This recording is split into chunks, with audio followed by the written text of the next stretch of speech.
though. I always forget about muting and doing freaking live chat instead of top chat.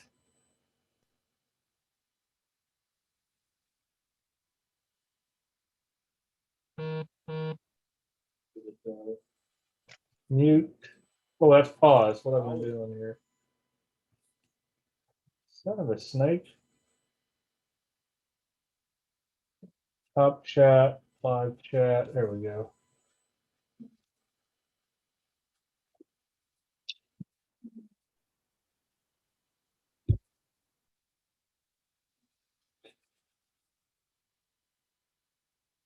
All right. Get myself positioned here since the pug's on one end of me. Actually, this way a little bit. What's up, Justin? What's up, Justin? What's up, can of mackerel? Evening, everyone. We'll give it a few minutes. Everybody start kicking in here.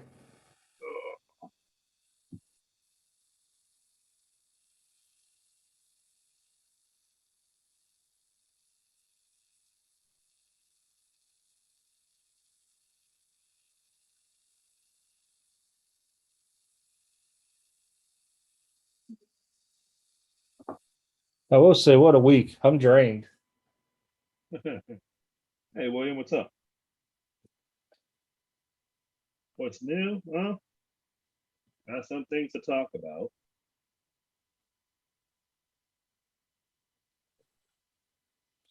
There's a lot going on in the sports card industry this week. It's just so much. I mean, you got new releases that are getting pushed every which way. You got PSA who's plugging away on those values pretty good. You get that email today from PSA? Yeah, but there was nothing about anything changing. I'm guessing he's going to hold off until after Labor Day now. Yeah, I got that and I was like, oh, let's see what happened. And I didn't see nothing. I was like, no, I don't think it'll be till after Labor Day. I think because looking at they still have regular out and economy's finished, I think they want to keep on plugging away in those values. And if you look at the Express, it's I think the complete through date's still July 5th on it, and people must have slammed them. well, they sold out the National. Yes, I am. I'm going to have hobby can of mackerel, but the issue is going to be this. The day of release, I have to drive to Pennsylvania to pick my mom up, and I'm coming back Saturday. I have to have that shipped to the UPS store, so I should make it back here in time, depending on traffic and accidents from Pittsburgh back, and I should have it that day. I don't know the price yet, but I know it's not going to be $3.50 a box. Hey, Theodore. Hey, Brian. What's up, guys? What's up, Brian? Theodore? Jimmy, what's going on? Evening, I want to say I have 6 boxes of Topps Chrome Hobby. Because usually I just keep the jumbos each year. I think I only got like 3 or 4 boxes, and I usually open 1 or 2 and throw the rest in the old thing for tonight. No auction tonight, no auction, just regular overtime. Auction's going to be August 20th. Oh, August 20th or 21st. What's that? Oh, you're changing it? I thought it was going to be last next week. No, it's I'm going to do it the 21st. It's the day whenever I can't do it next week because there's a show in Louisville. I'm not set up at it, but I want to get up there early to see if I can get any bargain bin hunting type deal. There you go. Hey, SPF. Hey, Troy, what's up? I'll mark you down for one can of mackerel. Hey, Troy, when do you want me to mail that those cards you got? You want me to start mailing them now? I know you told me to wait. Let me know. You got my email address. Email me and let me know when you want me to mail those. I know you said you go once a month or something like that to the Canadian border. What's up, SPF? Jimmy? Yeah, no auction tonight. It'll be the 20. I want to say it's the 21st is ringing my bell. It's a Saturday. Because I should get back here around noon, hopefully by then. And I'm going to run down, pick up the Topps Chrome, and I forget what else comes out that week. And then I'll get everything. What's that? Sterling. Sterling is out Wednesday along with Space Jam. No, I should get my Sterling soon then. But yeah, I'll probably still do it. I'll probably start it off. I think I'm going to talk to Jacob and see if he wants to come on for a bit. And then Joey will follow up after Jacob. So it should be three of us. I'll probably be the quickest that day, honestly, onto it, just for the fact that it's going to be roughly a 7.5 hour drive to Pittsburgh, and then next day straight back. And I got to put up with the dog both ways, so that'll be fun. She should be asleep because if I'm leaving at like 4 a.m, I should be good. I think she's So it'll be mostly, I'll probably tell you guys there'll be boxes in the store that day. People want to go in there and grab them. And then that way everything will ship out on Monday because there's no way I'll be able to get anything on Friday and ship out Saturday, of course. Brian. Cornhole tournament. Well, I think the USA gold medal's on right now. I mean, honestly, that's Durant's third gold medal if they win tonight. Okay, Troy, I'll wait. August 22nd. Okay, that works perfectly fine because that's when the next auction's the 21st. So if you get anything that night, I could just throw that in the package as well. That works out good. Troy, with the COVID getting bad, just so you have a heads up, this stuff might be shut down longer because the way they broke it down out here, and not to make this into a big COVID talk, like my area, certain counties are red and you have to wear mask guidance. Walmart, Kroger's, like the grocery stores are forcing it.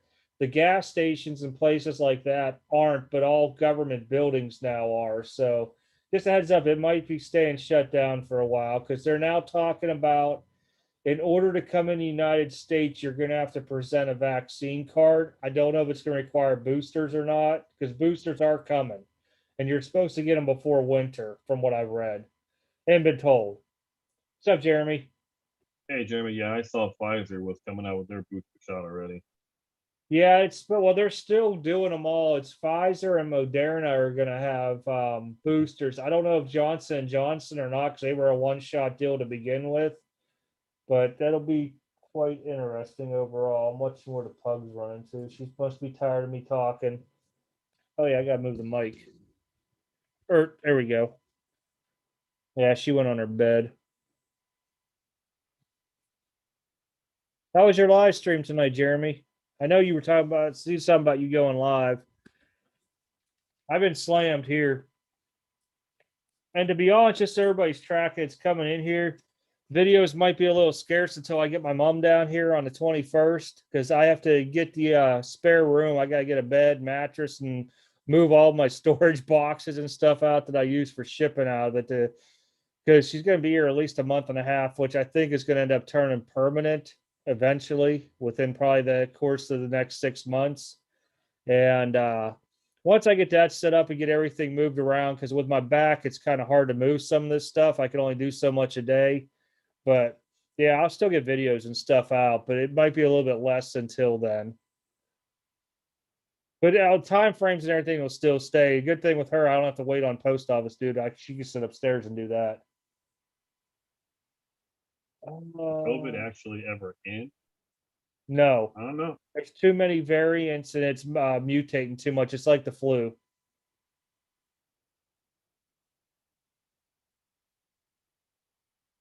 Well, the national was horrible. So I know we got people in here talking about the COVID piece of it. Hardly anybody I saw in videos had masks on, maybe a handful.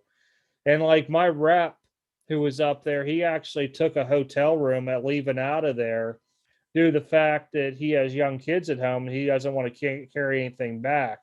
Because if you looked at Delta variants hitting the young kids and infants big time. And I do know some people that went to the national that now do have COVID as well too. They posted about it on Facebook, so I'm sure more will come up with it coming up here. Do video snipe, Ryan? I'll try to check it out here later on.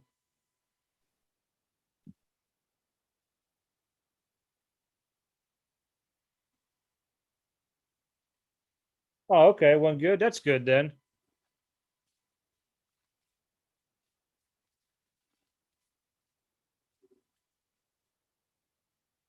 Yeah, most of my stuff I've either been selling here, shows, website, or I'll slam it real quick on like my slabs at a decent price and let it go. Unless it's high end, I just put it up in price because this stuff jumps all the time and wait for offers.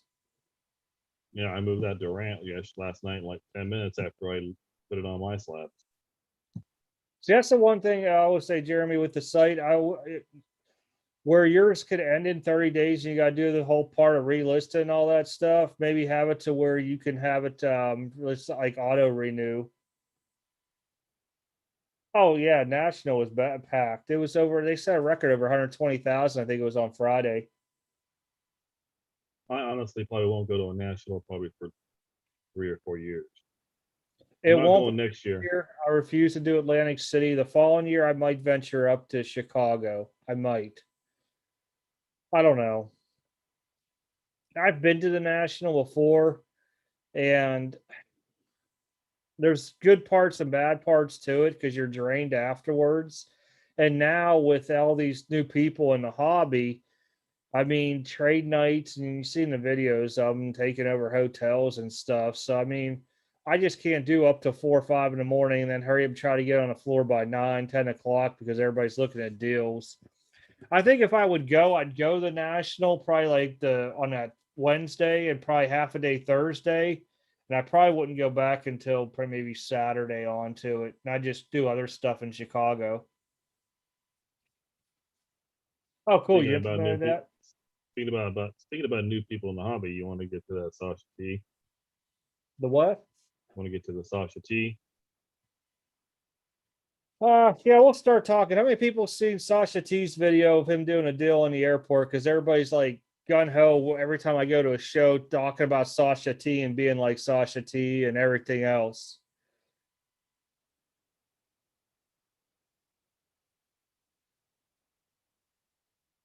Yeah, Not I too saw sure the if video. anybody's seen that video or not. I think it came up 2 days ago. I didn't know about it, to be honest, until somebody told me and I watched it today and they asked my opinion onto it. I just want to see if anybody has anything on the chat. I don't know if you guys watched the guy or not. Originally, they had some good content on his channel when they used to do the kind of like the 3, 4 of them. Really interesting stuff onto it. But just a long story short onto it, he did a deal in the airport. I guess it was when they were leaving out of there, if I remember right. And the guy, he interrupted him first eating lunch. I don't know how well he knew him and stuff like that there. And the guy was like, I'll come over when I'm done. I'll find you. And now you gotta imagine this is like a short amount of time because during this deal, his flight was boarding for already 10 minutes. See, somebody did see it. Yeah, I felt bad for him too because he kept pressuring him. And then one part that I didn't like was he was talking about the YouTube channel that he has, and he kind of gloats about having 4,000 views in less than an hour. And I think he caught himself, and I wouldn't have put that in my video. I'd have cut it out completely because I'd have been like, man, that makes me sound, just like an ass, to be honest. And then he tried to change it into, he's just grinding away. But there's a deal that's worked out. The guy didn't want to go over 37K for a Topps Chrome LeBron X Factor 85 BGS, if I recall right. Yep. I mean, the guy was like, my flight's board and I'll get with you later. I got your number. He goes, let's close it now. Let's close it now. It'll be the first airport deal ever. But watch it and just watch it and see. I mean, I never seen, he has a lot of thumbs down and like people are like destroying it. You said, Joey, on the comments. I didn't read it. I told him about it today after I had a phone call about it, asking my opinion. I'm like, I think he ruined a lot of future deals for himself, to be honest. Well, at the very end of the video, he's like, "You want to know how much I bought this for?" And he's basically, he was haggling him over $500 because it was like 38,000, 38.5, 38,000, 38,500. Kept haggling for like 10 minutes about $500. Seals the deal, gets it, sells it for 38,000, then turns around and says, "You know how much I got it for? 30,000." Yeah, he gloated about making $8,000. The guy's like, and you were worrying about $500. Exactly. Yeah, That, and then the YouTube saying, "Oh, my YouTube this and this." I was like, that's clout chasing. When you're talking about, "Oh, my video done this, blah blah," you're that's clout chasing. When you're making a video and you're saying about the video, how many you're getting on the video, not a good luck. no, I didn't like that either. I mean, that's something you could discuss with somebody one on one, but not to put out to somebody onto it. I mean, if somebody said, "Hey, how much do you make on YouTube?" I mean, I wouldn't put it out personally, but I'll tell somebody offhand if they email me. I'll show you the schematics. It ain't much. It's very, very, very little. The guys that make money on that stuff are the huge YouTube content people that have, like Jabs. I could tell you, I tell Joey all the time how much Jabs makes just roughly because I could tell based off of the RPM and everything. But yeah, I mean, I think he honestly bought that card and he was wanting to push it very quickly to make that profit because he knows that it's going to be a hard sell anywhere else out there. And if he would take it to like Burbank, they're going to offer him probably 32, 33 for it. Well, what's so funny is he kept on saying, "This card's gonna go up. This card's gonna go up. This card's gonna go up." So if this card's gonna go up, then why are you so hard on trying to move it? So they said Sasha T is down 300,000 on 5 cards since February. I don't know what was it the Pokemon one, maybe the PSA 10, I'm thinking offhand, and probably some Topps Chrome LeBrons that he was picking up high. But yeah, I think he is. He's more about the content and making money, both, honestly, because his whole content has changed to his deals and making money onto it. If you see, he blurred out the Hamilton deal, and then somebody posted a video that recorded it and showed the price. I mean, he got it, I think it was 24,000, and the guy wanted like 50 originally, and then one dropped it to 40. I don't know. I don't know if it's really set up or not. I mean, to me, even if it's set up, it's still bad. Somebody said B-Rad. Yes, B-Rad. I brought it back. Yeah, I mean, even if that was my friend, I wouldn't do that to him on camera the way that the talk was. I mean, if I do it, it's over the phone or something like that there, but I wouldn't tape record that.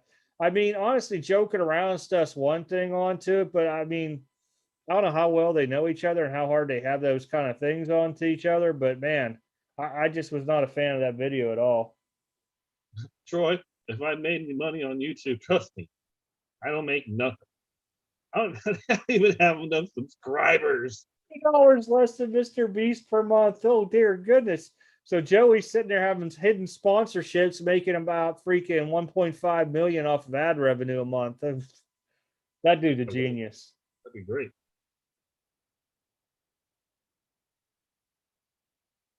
Maybe I can get a sponsorship from Manscaped and say, "Hey, everybody, shave your balls."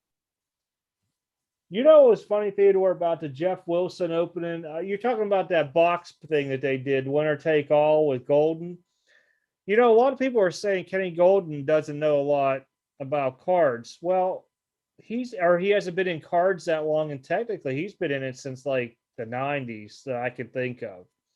It's just that he doesn't follow the new stuff. He's all about making money, and you could tell when they're trying to guess prices on stuff that they really don't know without their little tools and apps. Yeah, I definitely wouldn't. If I went to the National, you're not going to see me with a camera walking around. If I went to the National, I guarantee nobody would know who I was, which is perfectly fine, and that's the way I like it. Unless, Well, if like, you the select few who are in the chat who see my face and know me come up and say hi, I'll be like, "Yeah, hi, what's up?" But I'm not going to be like, "Hey, man, you want to make a deal? Come on, man, let's make a deal. Let's go. Come on, my flight leaves in 10 minutes. Come on, man, we got to go. We got to go. We got to do it. We got to be the first taxi. The first, we got to do that. We got to do the first taxi deal." No. Hey, Jabs is lives in my hometown. He didn't grow up there, nor do I know him, but I just happened to catch where he grew up at. Literally, the address he was using in one time frame was like a 3-minute drive from my mom's house. But I do know where he lives at, just because. And he literally, if my dad would still had his house, I could probably walk to his house in 10 minutes.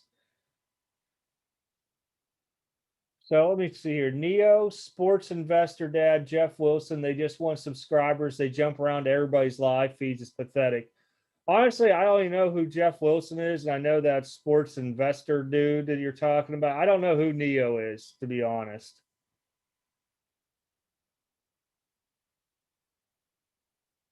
Do you know who Neo is? I never heard of him. Yeah, yeah, he's yeah, he I was don't really talking about follow a whole bunch of stuff like that on YouTube. he was Mostly, I like talking. watching people rip boxes, and you see them get something big, and you're happy for them. And occasionally, I watch stuff that are like where people are actually discussing stuff. It's interesting just to hear other people's thoughts and opinions. Mentally prepared for national vloggers. Oh, they were going to be all over the place. You want to be That's the another first reason why I person to don't make want a to go. deal virtually while talking about the national virtually. PFD seems like a nice guy.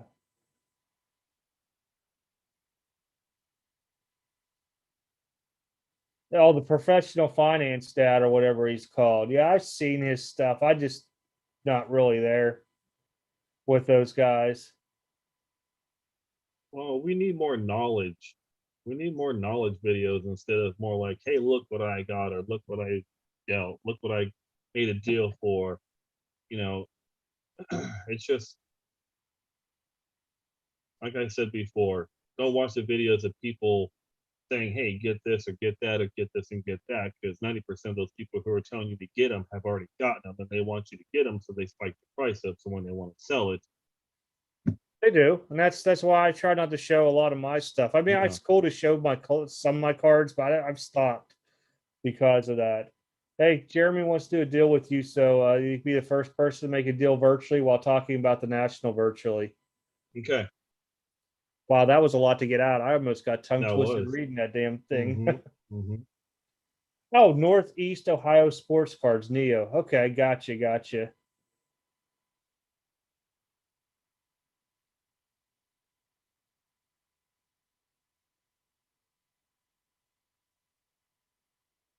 Yeah, I agree on to that. So you need people that's more wanting to talk about the hobby versus all the fluff that's going on to boost I guess you could say their revenue on top of what they purchase, because they'll go out there and buy stacks of stuff. They'll be like, hey guys, this card's going up in value. Well, no kidding, you just bought 40 of them.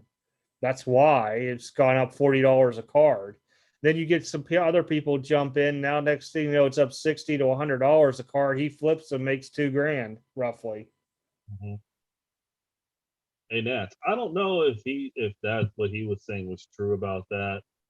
That like 4% on the floor was only SGC, and because he was saying PSA was there was PSA and BGS more than anything, and like 5% were SGC and 1% were like HGA, and I don't know. I didn't go, so I really can't.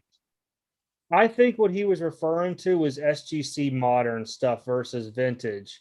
I knew a bunch of people set up there and they walked around. They said 90 to 95%, closer to 95% of it was mostly PSA and Beckett. They said roughly, if you take in consideration for what they've seen for modern, about 3% of it was SGC. And that was the quote. They said modern stuff, not vintage. The other 1% was like HGA, and the one other 1% was like everybody else. But I do know somebody had a sign up that was selling SGC slabs that said that they were only buying PSA and Beckett. I don't know how true it is. Somebody told me this, so I have no idea. No, there was an SGC guy who had nothing but SGC case in his case. And he said, I'm not, he said, I'm not buying SGC. Because I guess someone came up and goes, oh, you're buying SGC? I got some SGC. He goes, I don't buy SGC. I just sell it. Oh, I don't know. Yeah, I just know because he had a sign up on the thing because somebody showed it to me, and I was like, oh, that's funny.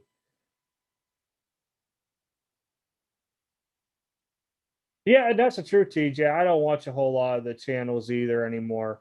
I've subscribed to a bunch, and I float through my subscriptions to see who has interesting content that I want to watch for today that I might either learn something or see somebody's different opinion or view. But as soon as I start seeing stuff about money values and cards and stuff like that, I'm done. I could do my own research. I've been around for a while, and I don't like it because I keep knowing too many of these guys are floating their own stuff that they're heavy in on trying to get prices up. What's up with everyone talking about the gamble? Which one are you talking about, Justin? I haven't heard nothing about the gambling ordeal. Oh, I'll hit that here in a second. I know what he's talking about. Oh, okay. I was there. SGC slabs were not moving unless maybe a trade nights. No dealers really wanted them unless it was insanely cheap. Makes sense.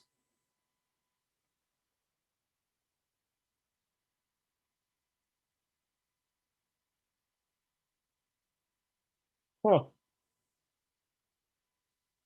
Yeah, I seen the new eBay data tool because I just clicked on it and didn't work at all. So I guess they're still working it right now. I ran 3 auctions running PSA versus HHA. I'm just not an HDA guy. And the only reason is I tried to submit with them for I don't know what it was a while, and it was early on. I couldn't get in. I just stopped. Yeah, I couldn't get in the lottery, so I was just like, I'm done. Okay, the gambling ordeal. That is directed because somebody ran an illegal Raz on Facebook. Okay. Everybody knows a Raz is a raffle, whatever it may be. A guy that owned a group was part of a group called Sports Card Scammers Exposed on Facebook ran a purple Charger that Oh, the he owned. Charger. Oh, the Charger. Yes. Yeah. You remember Okay. this story. Yeah, yeah, Well, yeah. it's all over the media now because people report it. He had a young kid run it. He messed it up a couple times. And why would you run a big Raz on your phone while you're not home? Is besides me. And then basically he had to refund everybody. Some people are saying they didn't get refunded still. It's a big old thing, but it's all through the papers. This thing was on front page of Yahoo. You have the big blow up picture here. You know, you have those little ones below it. It was the second one on there. It's the only reason why I caught it and I read it. I'm like, oh, I know about this thing. So the question comes into play with the gambling. It's illegal because you're not guaranteed something into it. You have to have a license to do that stuff. Even churches and stuff like that have to have it for their raffles. Okay.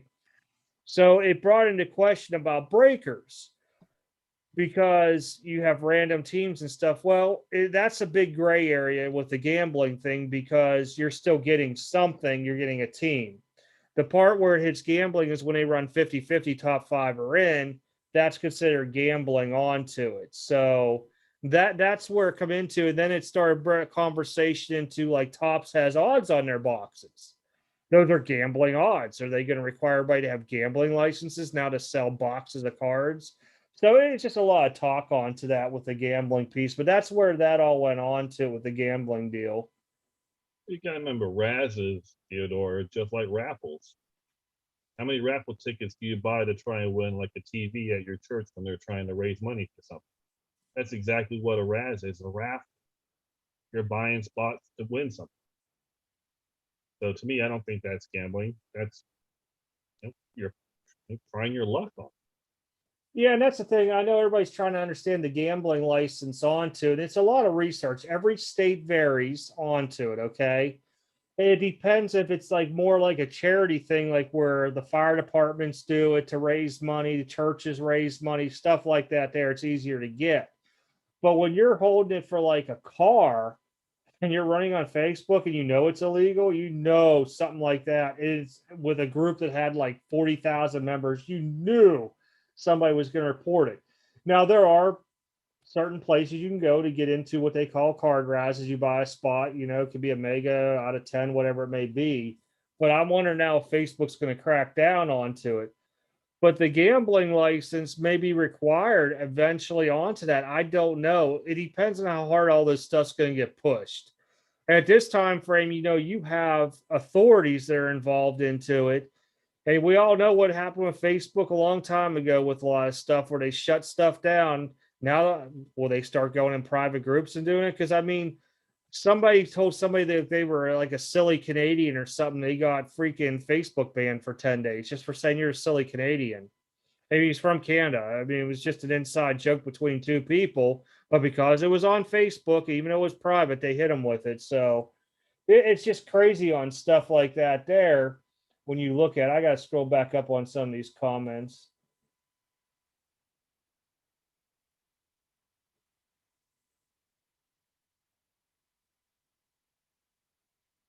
Yeah, I guess it would be all perspective of what they say moved. I just know I wasn't there. I can't say anything. I just know what my friends were set up there and what they were saying when they walked around. But then again, they weren't watching every deal going by. They just walked by displays and they knew what they were selling offhand.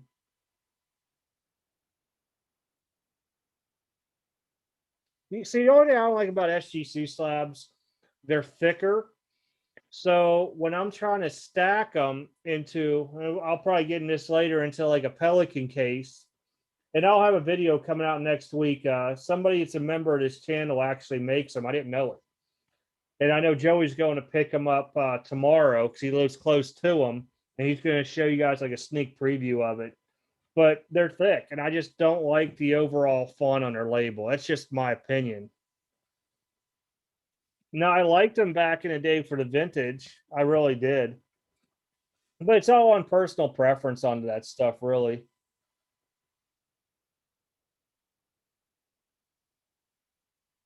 Oh, I'm confused on how these people were able to take over those. Okay, the hotel lobby is open to anybody. You can go down there, but when it started conflicting with business, I'm guessing if I was working, I was the night shift manager, I'd been like, "Hey, go down this way. You guys could go do your stuff down there, just to get rid of everybody out of that area." Because there's people probably trying to check in during that trade time. So that was my guess onto it. I wasn't there. I don't know anybody that went to it. So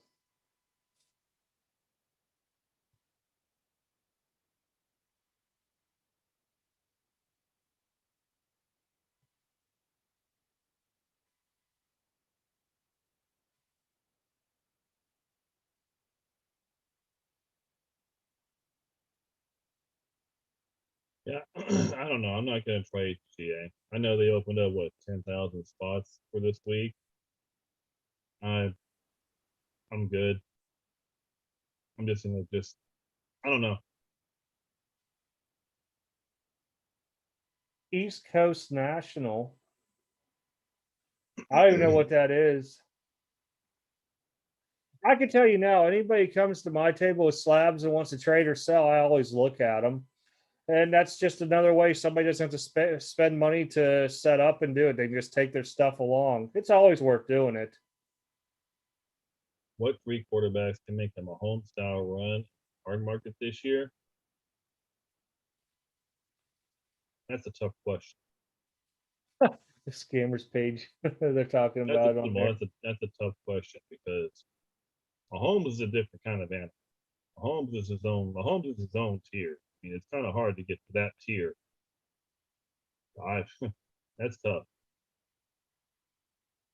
Jeremy, that's always been that way on that too. There's been a lot of times I've seen stuff that was very questionable they put on there. I'm really catching up. There's a lot of comments on here.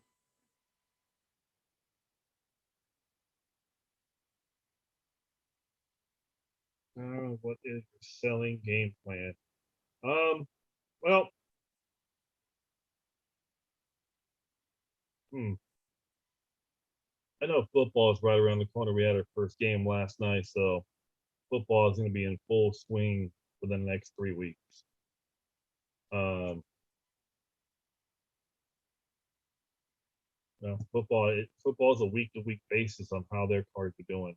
So we don't even know yet. We don't even know how these rookies are going to perform because preseason don't mean nothing. Preseason mean nothing. Like Najee Harris last night, he did okay. I liked him. I liked what I saw, It was all but right. Like but I I'm said, not it's gonna. a preseason game. You didn't have a full offensive line. It's brand new. Yeah, We'll see. yeah. Oh, you don't I have to mean, worry about putting in the chat, Brian, on that because I mean, I it's one of those things. I mean, sometimes I'm fans of stuff, sometimes I'm not, but I always, I'll give my opinion onto it. Um, I don't know. Maybe I'm just a little bit older too, to where I'm just used to like three different types of slabs out there too. And I also remember when everybody had a slab company back in I think it was early 2000s, and stuff just fell through. I just don't want to put my money somewhere where stuff for investment wise isn't going to be there. I mean, if they stick around 2, 3, 4 years, maybe. Social media posts of people selling cars to do. The IRS is going to start cracking down on that stuff because, believe it or not, they're actually looking at that stuff now in these videos. Yep, they're going to catch it eventually with these deals that are going on like that. You set yourself for failure. I mean, unless you're actually claiming it.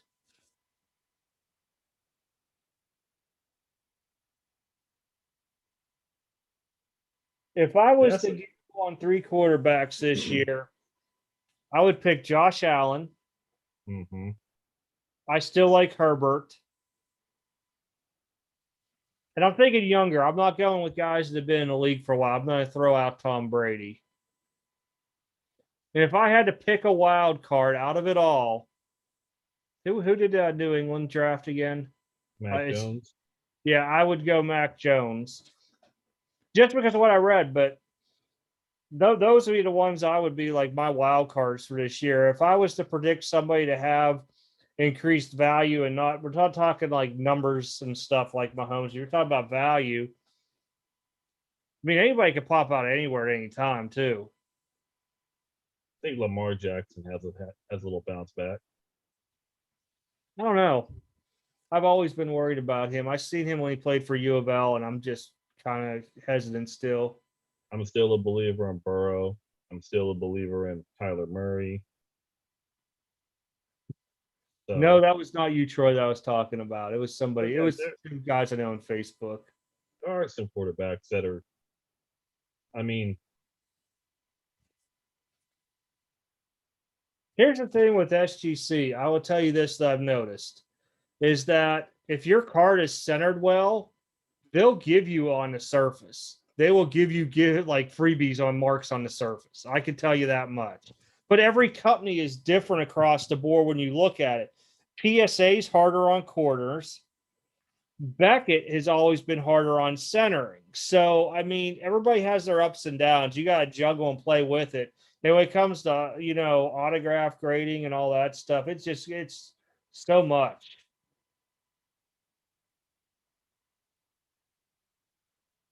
hey, I'm going to give Trevor Lawrence a shot. You don't know. We don't know what's going to happen. I just lost where I was at on here.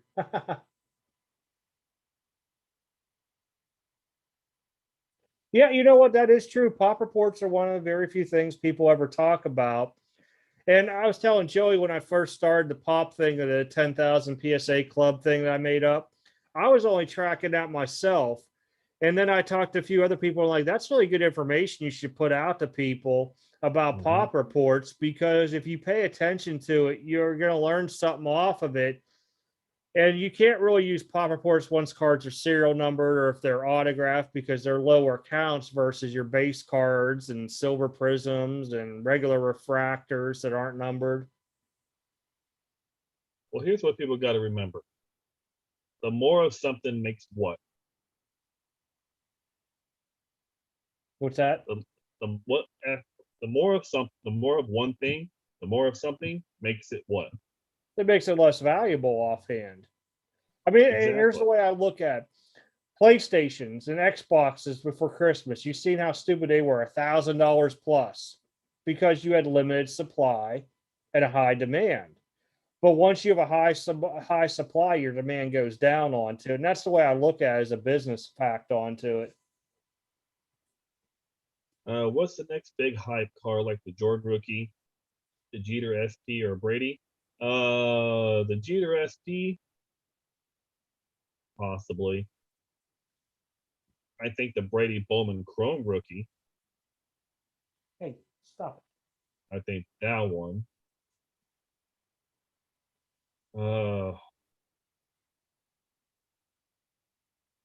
think LeBron cards are already going up. Yeah, that's a good idea. Under 100 pop report on non-serial numbered modern cards. I'll look into that. I'll probably have to use something that's like at least 2 years and older, just because the PSA backlog is going to have a lot of numbers, funky right now with low pop counts. That might be a good idea. I'll look into doing something like that. That's why I like ideas like that. I would have never thought of something like that.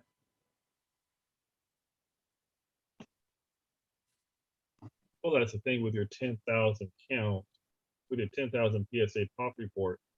You're going to notice that those cards are going to dip value because there's so many 10.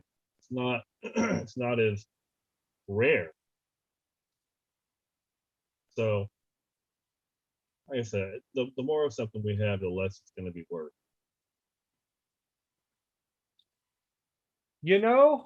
I've actually been buying metal cards. I didn't know that though about them rehiring the artists who designed the PMG originally. And I do know hockey came out this year with a PMG, or it's going to come out. I don't know if it has yet or not. Because as soon as it does, I'm gonna have to use Top Notch to try to grab the Penguins. But I can see that happening. If you think about it, nobody really cared about PMGs that much back in the day. Then all of a sudden they were like the best thing out there for some reason because somebody talked about them and they floated up in price. I mean, I picked up 3 Griffies. They're the metals, and they're going for like 100, 120 bucks, but I was getting them at like 60 or 65 a pop, maybe something like that. I forget. But it's just Griffey. I liked them.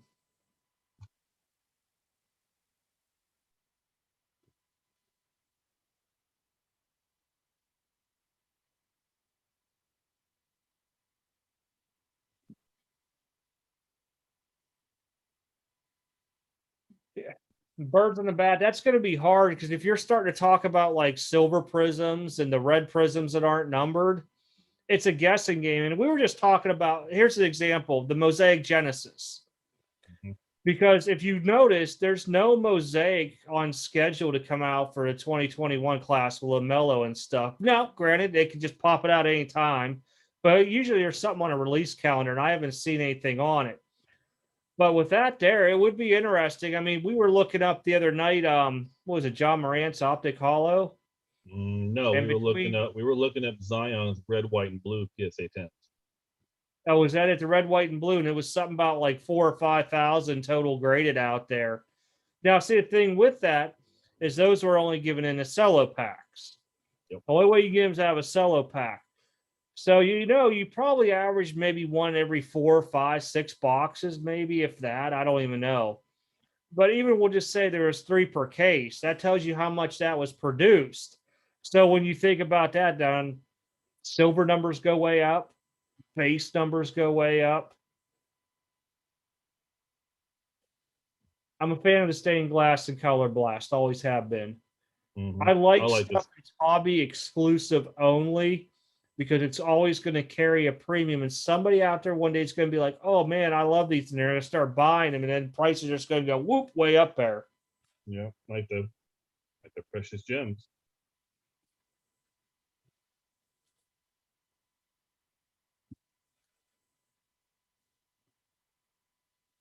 No, and the idea of the color really isn't because they'll say some are considered SP because they're like H2 or whatever they want to call them type deal or T-Mall exclusives. What I like mostly is when you start getting in number versions, and I've always been a fan before people started talking about this of the blue prisms. I just like the way they look, or blue refractors. Then everybody started getting them, and they just started making. Sometimes you'll see a blue will sell more than a green. It's out 99. It's just insane because of the eye appeal of it.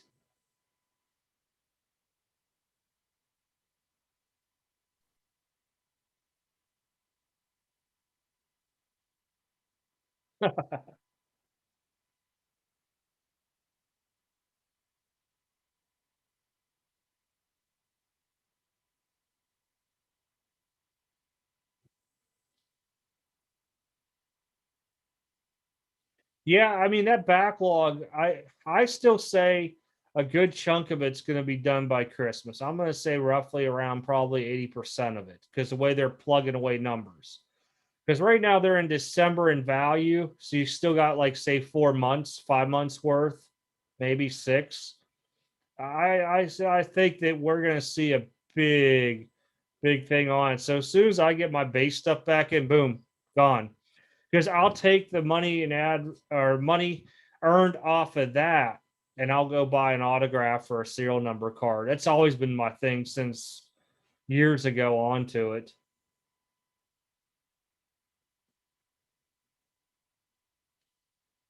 Yeah, I've just been kind of stingy on what I've been wanting to get. Well, see, I just got that bat barrel of Sheffield coming in the mail. I'm a fan of bat barrels and bat nods where some people might not be. Oh, those are nice. I think if you could find some star players out there, autographs that you can get cheap, it's a good deal. Because eventually, unless your name's Peyton Manning, the stuff's going to go up. And I'm not going to touch the Peyton Manning thing. That's more of an inside thing between me and Joey, joke going on. But yeah, I mean, I think if you're holding long term, the stuff will go up eventually on the star players because you're going to have different milestones that they'll hit. Then you're going to have they retired and Hall of Fame, and unfortunately, death, of course, is in there too.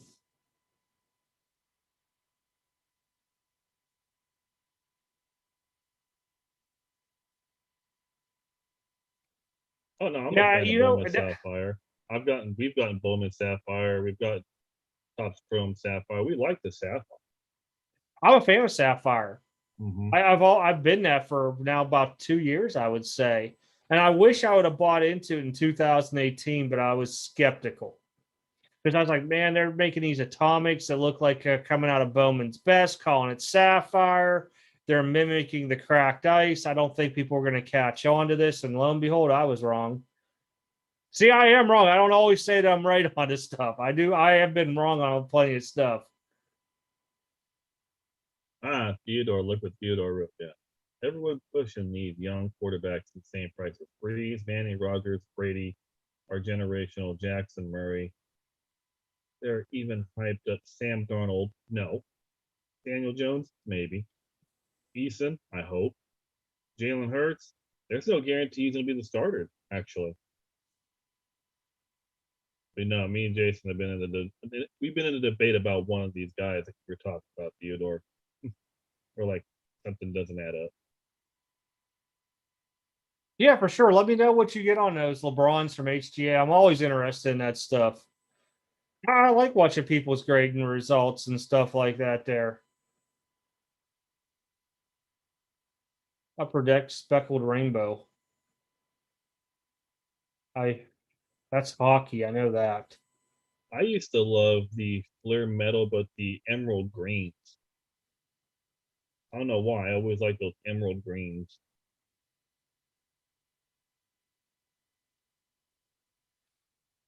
So hyping up Sam Darnold. Yep, that's because his prices dropped. He moves and people bought him. Now they want to make a profit. So what do? We just go on social media and hype it up. And now we're getting 2-3 times what we paid for it because other people are thinking the same thing I am. I got to get my hands on this because it's going to inflate in cost if he goes and has a good game or two. Yep. Now, Daniel Jones, yeah, another hype. Eason, he's unproven talent right now. Do I have some of his stuff? Yes. Has it gone up threefold? Yes. But, it's something I'll hold on to because if he comes great down the road, has a good career, it's worth a lot of money then. I like Daniel Jones this year. I think the Giants are going to be a lot better than people think. Saquon Barkley will be back. Ingram, still got Shepard. I think they're going to be interesting still. Hey, I'll tell you, soccer has really picked up in the last year. Mm-hmm. And the Sapphire, I like it. I just am afraid of it. For the price value onto it, I'm afraid of it. Because if I could have bought it when Topps released it a few boxes at whatever they were selling it for, I'd have been fine. But paying 2+ fold, 3, 4 fold, whatever it's selling for now, I can't do it.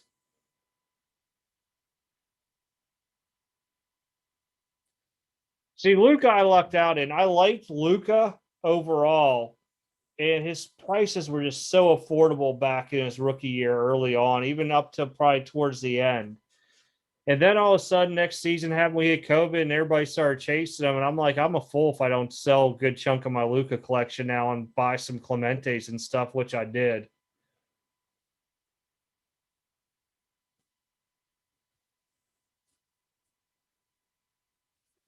Which Allen you talking about? Good night, Brian. You talking about Josh Allen?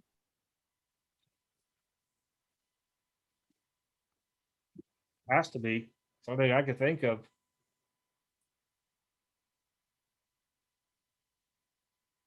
I like Josh Allen. I don't know how I'm going to like him in 2-3 years when they're salary strapped because he's taking so much of the cap. So I don't know. I like him for this year. Oh, William, with what I do with my stuff is I keep all the rookies and some stars out of it. Those all get sleeved and go in a box. So, like all my other commons that are left, a buddy of mine has like the third largest account on, I think it's called Sports Lots or something like that. And I sell them to him by 5,000 card box because he sells them on there. If I didn't, I would probably be sitting at like 5 million cards sitting in a room stacked. I just don't have the room for them. Now, I do still have sets that I've collected that are bindered up and stuff like that, but I haven't built a set in a long, long time now. And here's the thing: go for the proven stuff and the proven guys. Yeah, you might miss the boat because their stuff's gonna go up before you get it. And if you're gonna gamble, do your research and gamble on one rookie. Be like, hey, I'm gonna put all my chips in on one rookie. Well, might work at it, might not. That's the way it goes because I don't think a lot of people put their chips in when Mahomes came out. And if you did, you're cashing in. Now, I don't think a lot of people did because he slipped down in the draft and the Chiefs went up to get him. But you got to remember who went before him. Trubisky went before him. Sam Darnold went before him. Lamar Jackson went before him. I think, wasn't that the same class? 18 was Allen, Mayfield. Yep. Darnold. No, Darnold was 19. Trubisky was that class. No, Trubisky was with Mahomes in 17. Yeah. I was just sitting there thinking because they're talking about the hype train onto there, and it really is offhand. It really is. And here's the thing: is I had a Josh Allen PSA 10 contenders auto, and this was like a year or two ago before COVID, so it was probably going for about $550, $600. Kid had a PSA 10 Luca out of 35 select. I think it was, I can't remember what it was called, but it was green. I got that, some cash, and something, and a Luca Revolution rookie that wasn't graded yet for it. Overall, when you look at the prices of that stuff, we both pretty much came out equal now. But I didn't have much Josh Allen stuff. I had like an Obsidian rookie of him, auto the contenders. And I had something else auto to him. I can't even think. It might have been Playbook.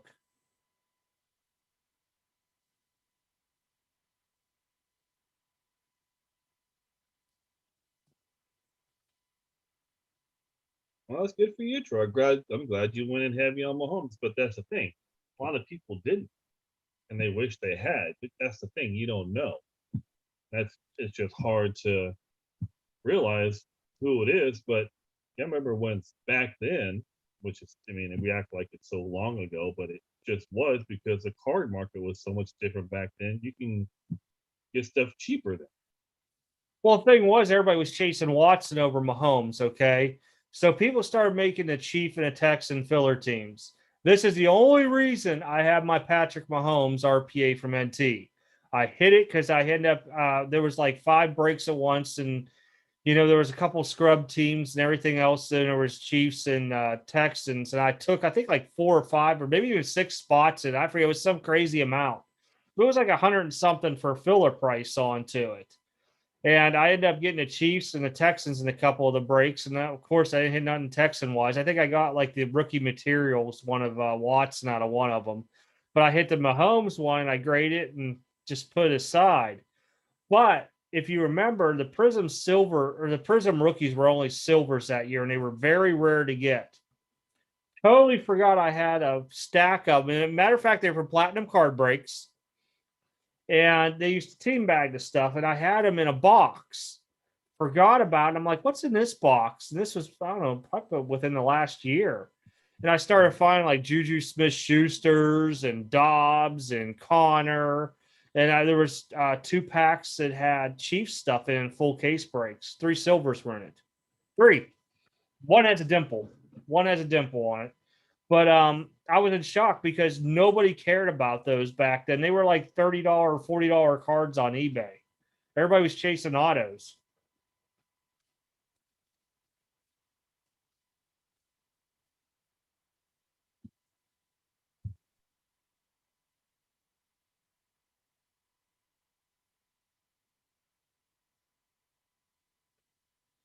I think most 7157 people there. USA. What's that? Yeah. Rand's gonna get that gold. Yep. I think most people that are coming into the hobby now, if you're looking at investor wise only, they're in for the money. Okay. But if you're coming new into the hobby and you're having a hard time following all these new products and what's good and not, and you go in and you start looking for like help onto it, and whether you're using VCP or whatever to try to track down like, card wise and stuff like that, I could see them doing that. But for most of them, yeah, they're just floating in because their buddies made some money and now they want to too. I agree with that. Now there are people that were in a hobby before that have to come back into it because of all this too, which is good.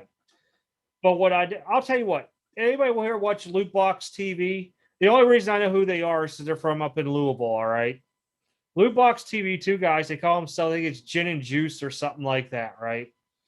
So they do some box battles, and I respect this 100% because I'm a person that gives out every now and then like some packs. If I have a stray box of cards that looks damaged, I'll open it up and I'll take the boxes and packs that were damaged. And I'll use other packs for kids to give them away. Well, they did a box battle of Prism. I think they were hangers with a kid. So it was like 2 boxes each. I think the kid's best card was like a Claypool rack dice red, right? Well, he ended up pulling the Tua variation black and white silver prism. And he said, "No, man, you won the box battle." He gave it all to him and said, "The only thing I asked for is this silver Teddy Bruschi card because he collects them." A respect to that. That was a lot of respect because he probably paid $80 a box or something for them hangers, and he let the kid, even though he realistically lost, he gave him the win. And you got to do that because kids are going to remember stuff like it. Now, people will try to take advantage of that situation he did for them too. Now, I guarantee it. But, doing stuff like that, you keep the younger generation involved and show them there's a good side to the hobby so that in 20, 30 years, somebody out there still being good in the hobby to others too.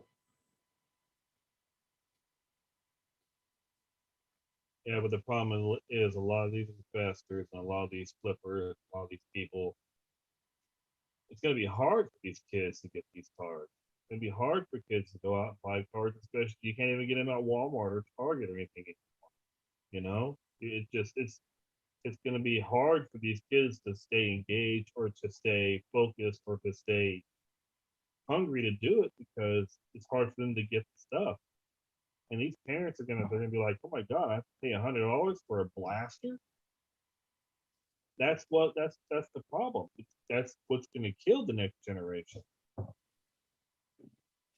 But Water. another hindsight on that, those kids that did want to get into it who couldn't get it because of prices, maybe later on down the future, are like, hey, like we had the surge. A lot of people got back into the hobby because like, oh, this is a card when I was a kid I couldn't afford, or this was something I could get. Maybe those ones come back when they get older and get more established. So you never know how it's going to go. But I agree. I mean, if you're at a show or something like that, these kids are looking like that, it makes a memory to them that someone gave you something or someone did something. You got to pay like you got to pay it forward. You got to show that this isn't all about making money. It's actually about people. It's about relationship. It's about memory. I mean, hell, I had memories growing up as a kid doing trades. You know, just stuff like that. So, I mean, who knows how the long term is on everything, but I do hope it does good later. Heck, I was giving out, it was probably about a year ago. I had an extra box of Series 2 from last year, Lou Bob's rookie year. And so kids, you know, ages like probably like 5 to maybe like 12, 13, I was giving them a pack of cards. You know, my parents, well, they said they were parents of kids. They'd bring their kids one in packs for them. I wouldn't give it to them. I said, they got to be present. I'm like, come on now. Then I'd have grown ups. Well, you're giving kids away. How about your customers? If I buy some, can I get a pack? And I'm like, really? It's top series too, dude. It just really made me start thinking. So I tried to really watch how I was giving them away to people, you know, or to kids, because, you know, it's just wrong because people just want so much stuff for free out there. But when you say you're giving it to only kids and you're like, well, I got some kids at home, they're getting into cards. Can I get a pack or two? No, your kids aren't here. They got to be present. I need to see the kids and hand them a pack. Yeah. But I mean, I had a guy up there arguing with me about it. And I'm like, no, dude, I'm the one giving this stuff away. Bye-bye, go away, go somewhere else, you know, I'm sorry. Now, Yeah, if it's I knew the money. person and they had kids at home and their kids didn't come, that'd be a totally different story offhand, totally different. Yeah. I mean, everybody always wants something. Sasha T would have made the kid give him the box and the $20. That's funny. And then turn around and say, you know how much I pay for that? $2. Pay it forward.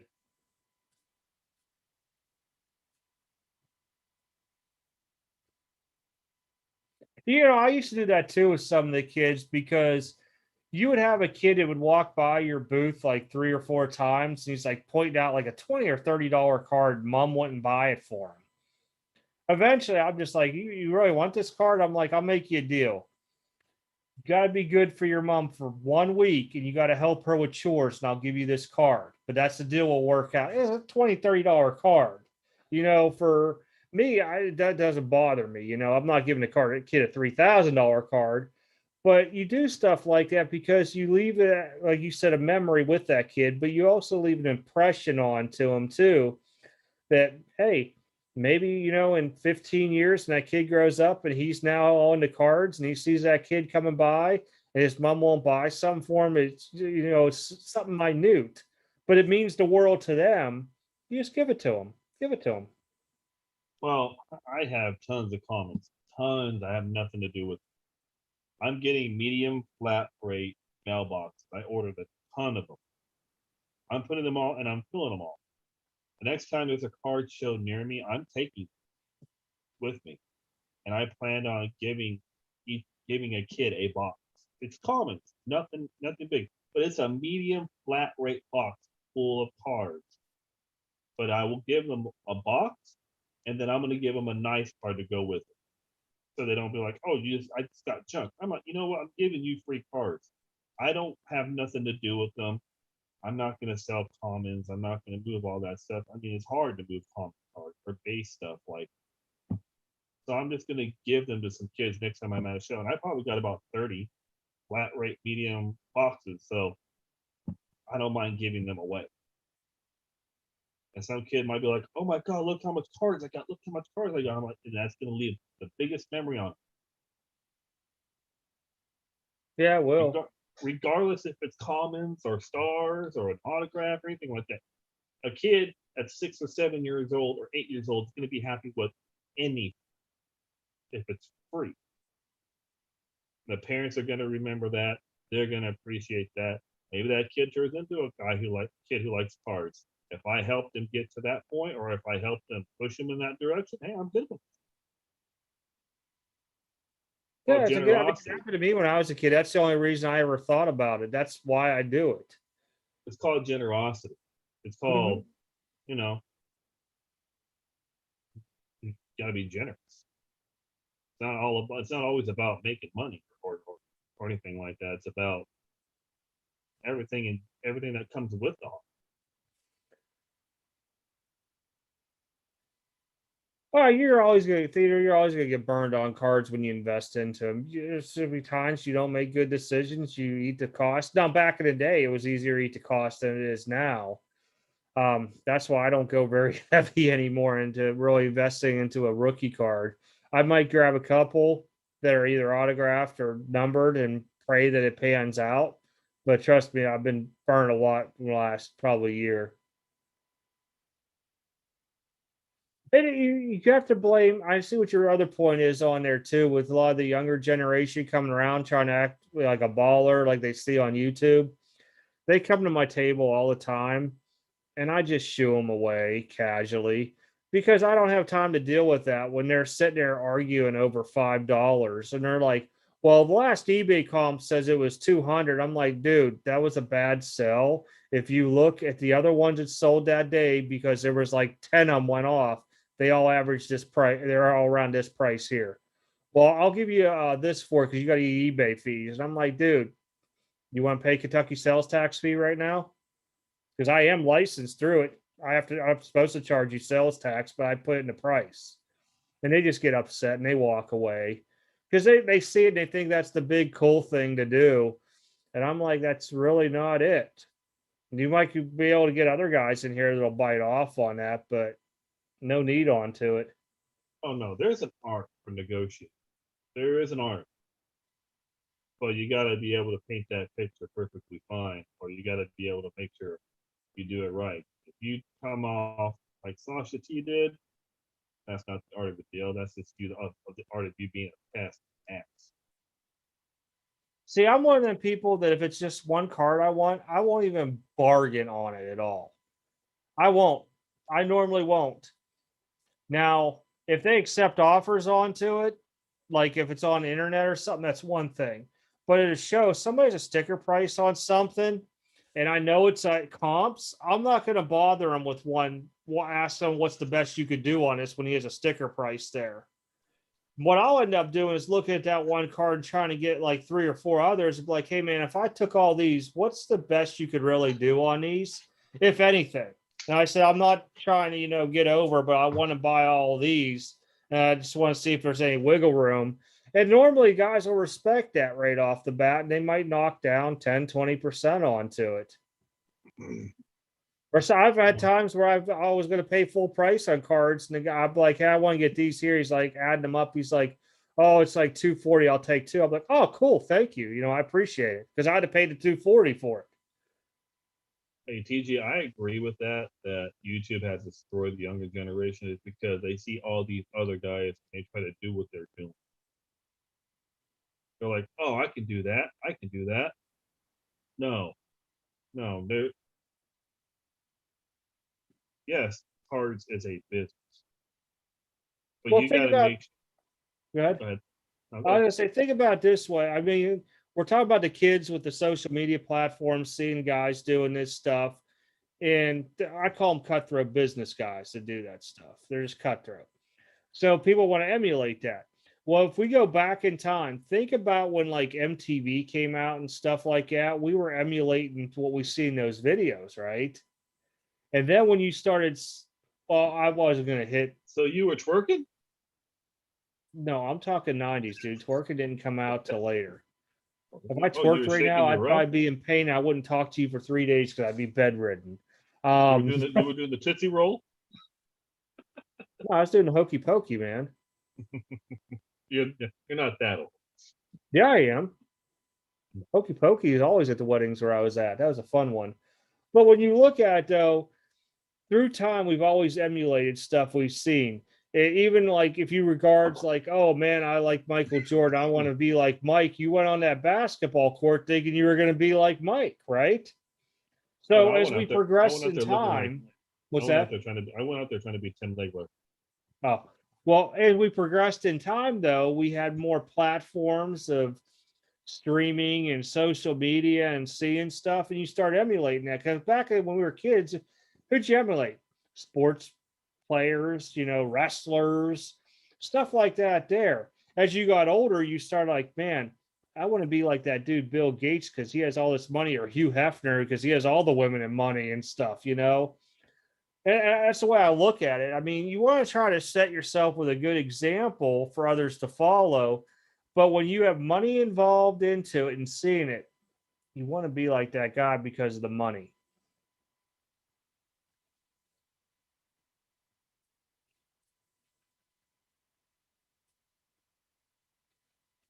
Oh, no, I wouldn't give a Luca out a PSA 10 for that. Oh my gosh, you'd have to be good for like 10 years. No drinking Deal. alcohol to your 21 type deal. You drink Deal. alcohol, you don't get this card.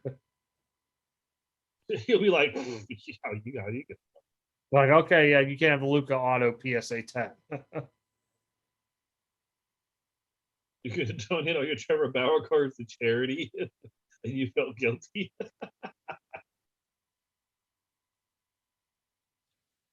I think Bauer is going to beat that case. I would hold on to him. That's one of the reasons why I put out about comps. It was earlier this year about how to check shill bidding and to figure that stuff out because of that. Because comps are very easily manipulated. So both me and Joey have an eBay thing, right? Now, if we never buy off of each other's eBay, but say Joey puts up, I don't even know what, some kind of Mike Trout auto, and he's like, man, it's just not getting the bids on it. Can you help me out? Nobody could catch that, okay? Nobody would. Not saying we did that or nothing, but I'm just throwing this out there as an example. So nobody could really catch it because it would show my percentage of what I bid overall versus how much I'm bidding on his stuff there.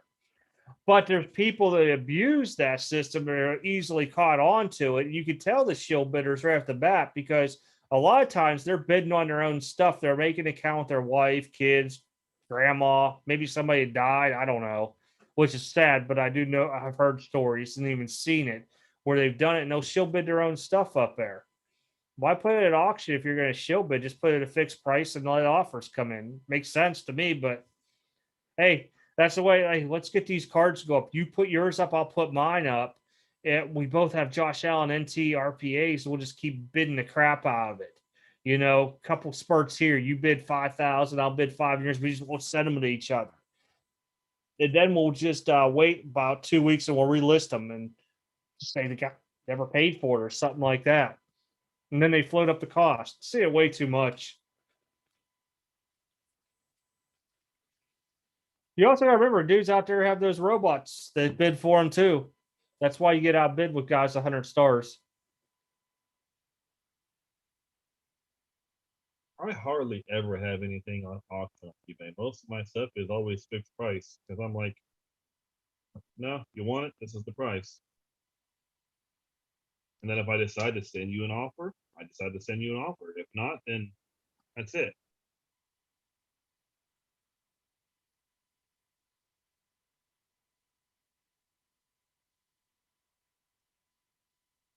I will say though, I've had zero feedback that have bought from me and they paid right away.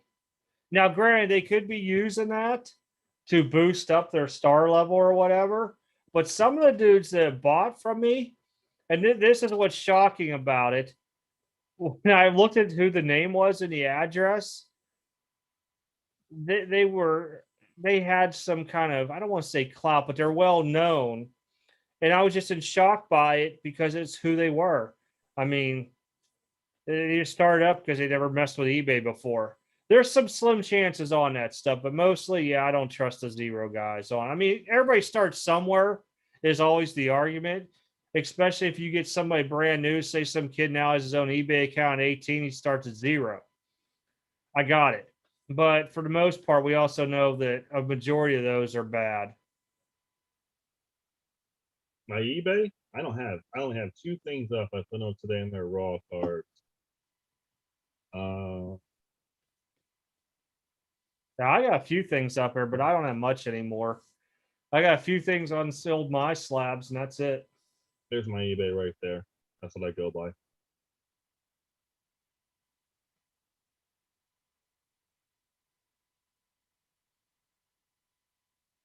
I'll tell you, most people will see my stuff on eBay and they'll find me on Instagram or on here.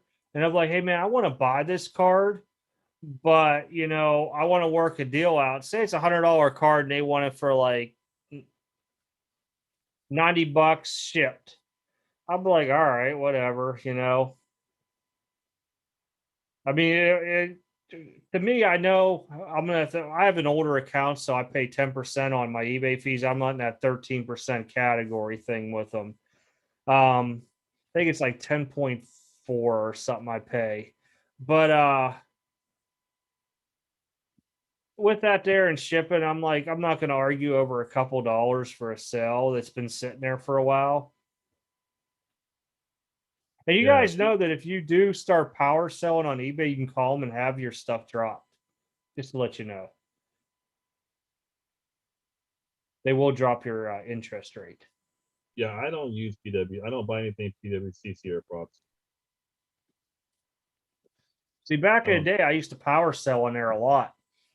And they end up, I thought it was a spam email. It came up about having something to do with power selling. So I ended up calling her like, oh, no, that was actually generated by us. And we noticed your increase in sales and volume, blah, blah, blah, blah, blah. And I think sports cards at the time were 10% or something like that. And they had me down to 7% for final value fees onto it. But I had a requirement that I had to do with items posted and all this stuff, which took a while to do, but it was worth it in the long run. And what's funny was they switched it over to their new method. And when they first said, hey, you're one of the first stores to do it, they offered me, I think it was like 11.5% or something like that. And I called them about it and they're like, oh, well, I think I got it. I have to look. I think it's 10.5 is what I pay. Because they gave me basically a percent lower than what they initially gave everybody as. But if they ever raise me that 13% category, I'll just stop. That's insane taking 13% because the funny part is they take their 13% before with the sales tax that they collect added to it and the shipping cost. They're collecting on that.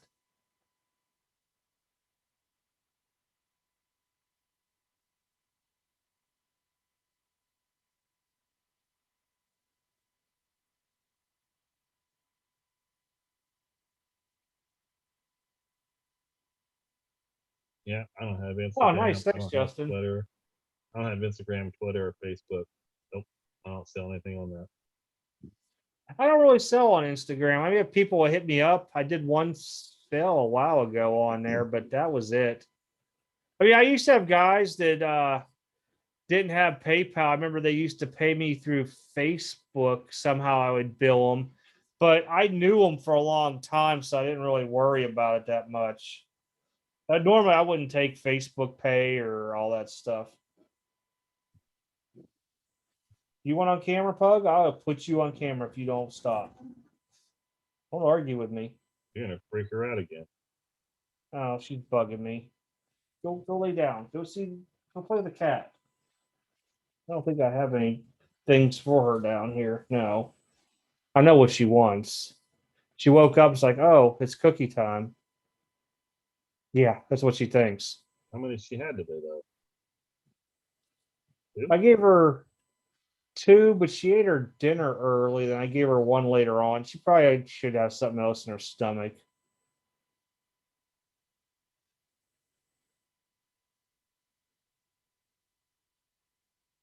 Yeah, that's why I don't do Facebook, Instagram, Twitter, any of that stuff because of scammers. Sorry. There's no way to track it. No, I mean, if they pay me PayPal goods and services, the other way I used to tell people and they would back down real quick. I'm like, I'll invoice you on PayPal because I could take a picture of the card front and back and attach it to my invoice and send it to them that way. And a lot of people will back out very, very quickly then, because then I have the item. And then what I would do is I would videotape off my camera me packaging up just for somewhat of a proof. Granted, it could be I could open the box up, reprint a label, and do all that stupid stuff. But it gave me enough evidence that would back me up. Plus, by that time frame, with a PayPal invoice, sending it out and buying the tracking through them, they just covered you on it. A lot of times people would get the card and their money back for free, and I'd still get paid, which was dumb, I thought. Hey, Grand Dad, thanks for coming by, man. Appreciate it. NBA Select. Well, I know I haven't gotten any Select basketball this year. Jason had his box last weekend. Yeah, I opened it up on the beginning of the stream. You did well. Yeah, you did well. Yeah, that Edwards was it. I want to say it was at 580 before. I think it's shut down now. I don't know if it's still on my thing here or not.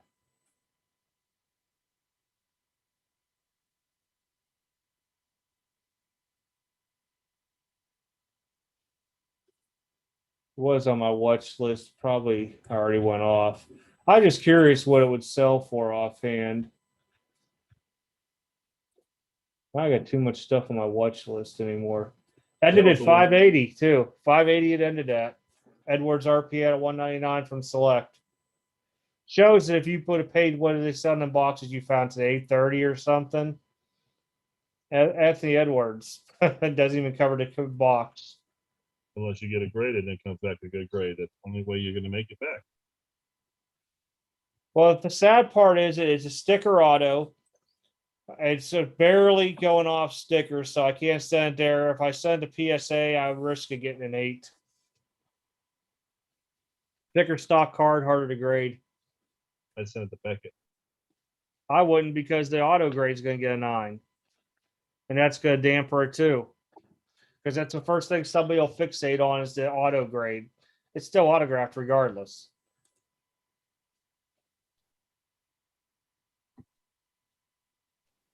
You know, I haven't seen anybody opening up Select Basketball retail. Have you? Nope, I don't even think it's out. I haven't seen. That's kind of weird, because usually it's out before Hobby all the time. Maybe they didn't do a Select Basketball. Maybe they saw what happened with football and they're like, ooh. I don't know. That's kind of interesting. Any of you guys see Select Basketball retail? Because I haven't seen any videos. All I've seen is Hobby and H2. That's all I've seen.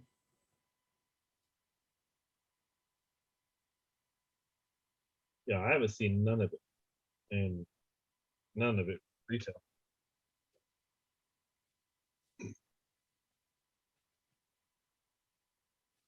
Oh, the Sasha T video. Watch the video to where he does a deal in an airport, and just to me, it rubbed me wrong with the way he acted on there and stuff like that. And I just wanted to see what everybody else's opinion was. We talked about that really early into it, really early. But a lot of people were not liking the way he behaved in his video, I guess is the easiest way of saying that. Oh, it's coming soon? Okay.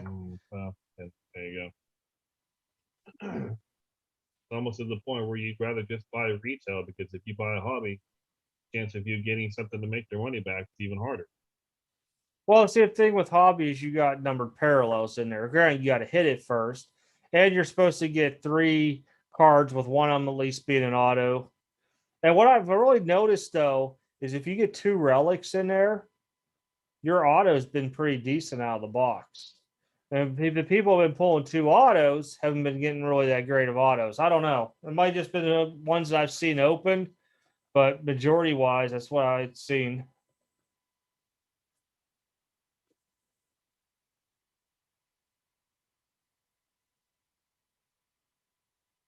Oh, it is coming to retail. Okay, just this late release.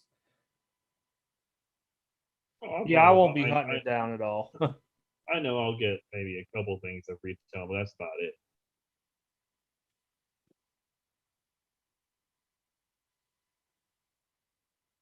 What are you doing down here? See, that's the thing, SPF. Regardless of what's at Walmart, people are just grabbing it no matter what. Regardless, it could be baseball, basketball, football, soccer, hockey, Pokemon, Magic the Gathering. I mean, if as soon as it's put up there, they grab it because they're all about worried about getting it and flipping. Even if I'm not collecting basketball, I'm still gonna get it. That's how they think. I've never even heard of Santiago Sports. Either have I.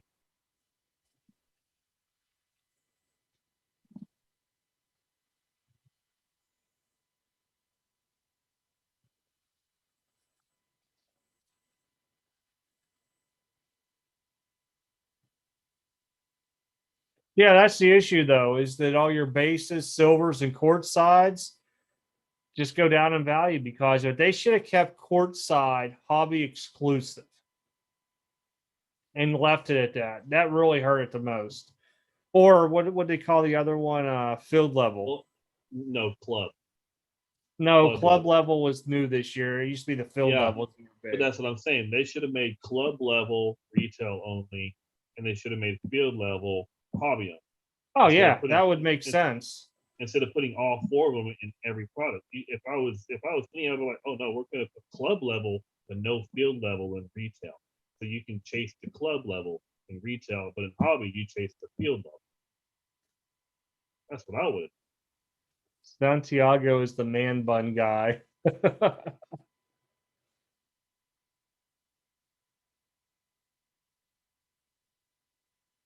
No, it's okay.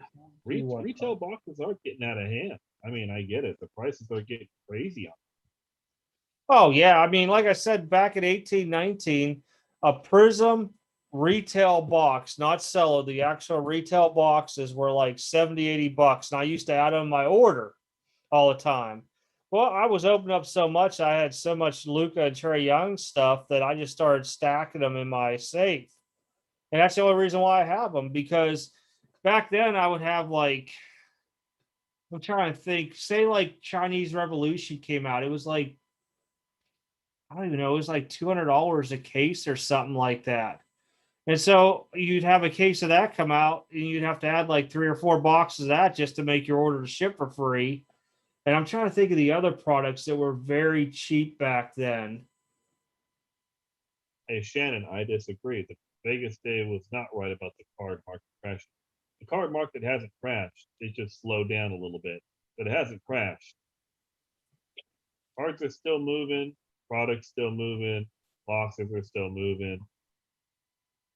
The only thing that's halted is grading with PSA. That's the only thing that's really halted. Everything else is still pumping.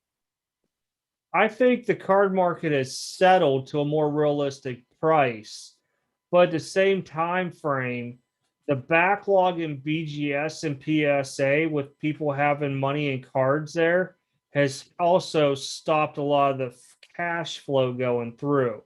There's still okay. Here's my example. A lot of people you measure it off of eBay sales per month, volume wise, for sports cards. Well, guess what? In July, you had the Dallas Sports Card Show, then you flooded into the National. A lot of people weren't buying on eBay. And people will say the market's down because that was really incorrect, because you just had the National go on with a lot of stuff that's not recorded as sales. I think that if we were able to have a big grasp of all sales on that stuff that way, then yeah, I think we'd be fine. But I really think a lot of the stuff out there, with sales was going to come down, because when you're sitting there with, say, $50,000 to $100,000 in grading fees sitting at PSA for a lot of these big guys have, you don't want to sit there and splurge on stuff that's already at a high point that we already recognized was just a crazy amount. It had to come back down. So people held their money for a while, and I was one of them. You didn't see me buying really raw cards for about 6 to 8 months during once vintage hit that surge point. I didn't buy them, so I didn't start buying until what was that first one where I spent that money a few months ago? Lexington show. That was in like April or May. Because now I know cards have gone down realistically to a point that I think is fair value. to where I can try to measure if it, my own opinion, of course, if it's going to get a little bump or maybe go down. Well, not just that. I think my slabs has also took a good chunk into the sales now too. A lot of people are using my slabs now. And that's the thing is So, nobody accounts for that. None. exactly. My slabs has a lot of sales going on onto it. You got card shows. People have their own websites now. Not to Instagram, even include Facebook. Facebook, Instagram sales, because people migrated away whenever they raised that price up to, you told me it was like 13.5%. I thought it was 12 something originally, but that was also like I said, when they hooked me onto it, it was like supposed to be 11.5% if I took their beta thing and I worked it with them to 10.5. But their thing, if it's 13.5%, when you're talking about $1,000 card, you're losing $135 in sell on that. So now all of a sudden you're making $865. Now, if you do it right, and you might have sales tax, maybe eBay collected, or you have to collect it, comes out of that. And then you got to worry about shipping. To me, if I took that $1,000 card and sold it for $1,000, or even at $950, it's still better profit overall for me because, I still got to pay the sales tax out of that, which might be 50, $60 onto it. That person doesn't have to pay it at $1,000, and I'm covering the shipping onto it. So in reality, we both have a win situation.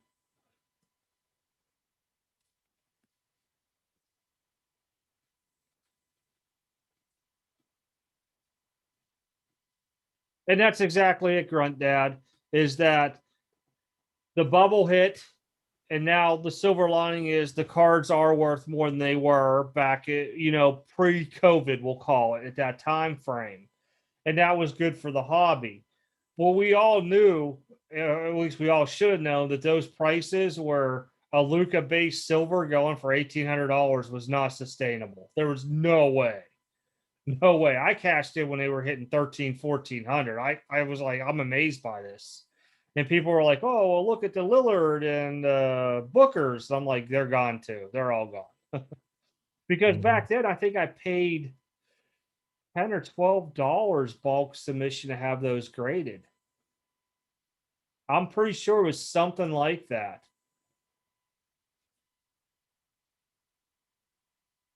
I don't think I see another boom coming. If I see another boom coming, it might be a couple years down the road. I don't see another boom happening soon. I see a boom happening, and this would all have to line out perfectly. PSA and Beckett both catch up, or at least PSA does, because Beckett just way, way, way behind further in PSA. COVID hits a new strand, and then we all get shut down again. I could see a little boom there. I'm not saying a huge boom, but I could see something happening there. But everything would have to align right. PSA would have to catch up completely to where people are starting to submit again. And COVID would have to, make it echo strain instead of a Delta. And where it was just so bad that everything stops because we're not prepared for it. Yeah.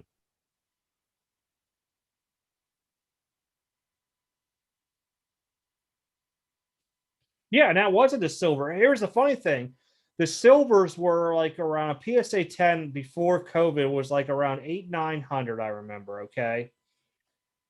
I set up a show and the guy was like, man, I should have bought those from you. Well, I didn't even realize Lucas Silvers were over $2,000 until somebody told me. And I'm like, that's odd. I held and I held. And within like 2-week time frame, they were over 4,000, over 5,000. And I was like, I'm going to start letting them go slowly here because one Luca Silver Prism sold right now is about what I have invested in buying in my Luca stuff. It was realistic. And then because I had something like between 9.5s and PSA 10s, I think I was sitting at 22 total. Because I was winning them in Raz rooms when they were like 30 per back then. And then plus the stuff I pulled was grading. And back then a 9.5 was doing what a PSA 10 was. But then I started looking at prices and stuff onto it, and I'm like, oh, I'll just send these in bulk. It's cheaper. I'll put some bases too. I mean, bases were up to like $40, and I'm like, PSA 10 will get me about 75, 80. I don't have much into these to begin with. Hey, have a good night, Justin. Thanks for coming, man. Do I think Lucas cards are still expensive? They've gone down, but they're still expensive. It depends on which ones you want to get. Are you retired out there, Grunt Dad? I'm just thinking of the name there for a second.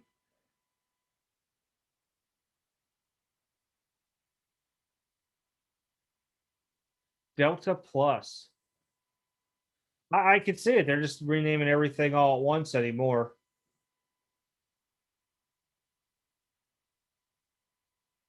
The market's so interesting anymore because it's on a day-to-day basis, and like we've talked about in the past, the day-to-day basis. What did that player do today? Oh, Ohtani hit another home run. Cards going to go up. Oh, Ohtani struck out 3 times this week. I mean, it's what have you done for me lately, market? What have you done today? It's not like we're like, oh, he had a good month. Card's going to go up. Now it's a day-to-day basis with everything. Well, see, that's the thing with Kobe rookies, right? I remember buying Topps PSA 10s for like $80, right? I think I had like 4 or 5 of them. And when he passed away, they went up some, right? I totally forgot about those cards because they just weren't something of value to me, super value. Somebody started telling me these things were going for over $3,000, gone in a heartbeat. I think they crept up to around 5,000 for a PSA 10 at one time frame. Yeah. I think they're down to like 2s now or something like that. But I was like, I would love to keep these for memories, but the money's too good here for that stuff. Okay. See, I retired as 11 Bravo. And I kind of figured with the name Grunt Dad, that's where it came from. But yeah, I'm a DO. I work for DOD too. We were talking about the pop report about eXtreme's 10,000 PSA 10 count. You're going to see a lot of these new ones coming in with all these cards and PSA and back at. You're going to see the counts go way up that are just sitting there waiting to come back. Because when we had that surge, everybody was grading anything. So there is no telling how big or what the next cards are going to be. He did have 3 on the bottom of the list that are probably going to hit that next month or the next 2 months, I would say. That they'll probably join that club. But it is interesting that it's mainly all modern except for one Griffey, which is the Griffey and the Tiger Woods is 01. That's the Tiger Woods rookie. Yeah, those are the 2 only that are considered non-modern. But everything else is all newer, 2018 and newer, which is kind of interesting that it's those. Well, yeah, it puts it into perspective. And the idea was, like I said originally when I started for myself, was to keep track of this stuff because I couldn't see a lot of those prices holding. That's why I started selling. And I knew stuff was getting set in the PSA by the buttload. I mean, I'm not even going to say bulk because bulk is even close to buttload in my opinion. And that's what I started moving stuff onto because I started paying attention to pop reports more. And like I said, people said, you should share this out there. And I'm like, well, okay, I'll share it, but I don't want people to go buy, sell, and trade off it, but use it for knowledge and think about with what you want to do. And I mean, look at Zion. I had this silver quad 9.5, and I held that for a while, and I sold it on my side. I want to say it was 2,200, and I was like, this is crazy. You're going to pay me $2,200 for this? I can go buy a Trout auto. I could go buy a Mickey Mantle graded card that has a decent grade and centering for this price. But not just that. That just shows how much product they were making at that time. That just shows. Didn't really pay attention to it though. Now we can see exactly with a 10,000 Acuñas out there in 10s. That just shows how much of the product they actually really were putting out, and how much is still probably sitting out there. Well, here's the thing. I just don't look at the PSA 10 pop. I look, if you want to know how much the card was manufactured, look at how much was total graded there. Go on to Beckett and Adam because those are your two primary ones. Then you start thinking, okay, I didn't get a Zion Prism in every box. They might have averaged one in every four. I'm just throwing a number out there. So all of a sudden you're like, okay, freaking 50,000 Zions were made. Now, you know, they made other different things out there too, of course, but it starts bringing perspective how much was made of that product. And you're like, ooh, if I'm going to have a Zion, I want it to be serial numbered or I want an auto because all this other stuff, Now, I got it if you got a Tiger Stripe, that's not serial number. We all know that's SP.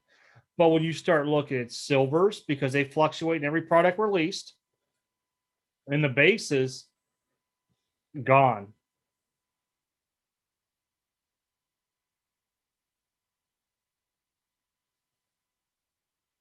Yeah, I think it's 17. I don't have my spreadsheet up to look. There were high numbers. Like I said, Zion, was it Zion? Yeah, Zion, I think, beat out Acuna now on that list. I forgot to move him up. Oh, it's way overpopulated. If you could be the first person or one of the first waves of getting a grade, you're going to bank money. Okay. Yep. After that, you're hoping you have serial numbered an SP that's like a case hit or something, or a couple of case two or three, or you got that freaking autograph.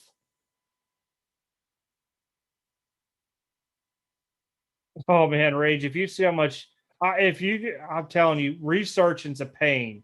And if you say you do too much research, yeah, I could feel you because I sit there every day, and for me to completely shut down takes a lot. Because somehow I might say I'm going to take Sunday off today. Somebody's going to hit me up by message, phone call, something, and ask me about cards, and boom, I'm right down there looking on the computer on the stuff. But yeah, it's addictive when you start doing research. It's very addictive, and you're trying to figure it out, and you're like, should I talk about this with other people and share it because it just doesn't seem right or not? Because you could be onto something. I mean, think about what was that Topps Chrome Trout that they're calling his rookie, but it's really not his rookie because it was made the year after. And that dude was buying all those oranges up and Oh stuff. yeah, he You was know what I'm buying talking all the about? different parallels. He was Because buying. you're afraid to give a secret away like that and miss out onto it. But at the same time frame, you're like, does anybody else see this or not? And he So made a my thing killing is on that. normally I'll pick a couple up of it, then I'll bring it up with people that I know because I'm like, I got a few because if this is a good thing and they go out there and blow all their money onto it. Yeah, Either if it goes out good, then you're lucky. But if it goes bad, you're like, man, you shouldn't listen to what I'm talking about. Oh yeah, he made a killing on that because back then he was buying it for like $5 or $10 a piece, and he was buying 30 of them at a time, or buying as many as he could. And it was the second year Trout, when the second year Trout Chrome when he's sliding into the base. That's what that one. It was the second year Trout. Oh, I'll tell you how many there were. I just found the photo. Because he didn't have a Topps Chrome in 2011. Yeah, Luka Doncic Prism rookie 17,552 PSA 10s. Now, how do I get this back up here? Oh, it's over here. And what's so funny is what were they going for now? Those Lucas. I don't know. I haven't looked one up. I'm guessing probably 600-700 maybe. And that's crazy that they're going for that much and there's that many 10s. Oh yeah, I agree. When they were at like when people were having them at 120 and 150, I thought it was crazy at that time frame. Like I said, then I started seeing them hit 300. I'm like, what? It was like in a blink of an eye. Within a couple of weeks, those things were over $1,000, and I was like, I should sell these. I think. And as soon as I made the decision to, they just crept over 1,300 a pop for a base, and I'm like, what?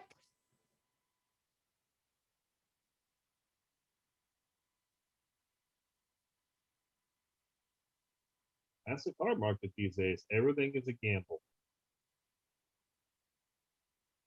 unless you're buying something that's already proven.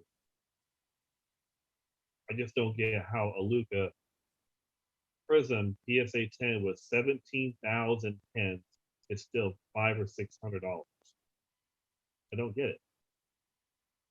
Oh, granted, I'm always interested in looking at stuff. My email is always in the description. I think in this one. Let me scroll down. Yeah, maybe it's not. The Yeah. Luka base is Wait, no. 900 to 1,000 for 10.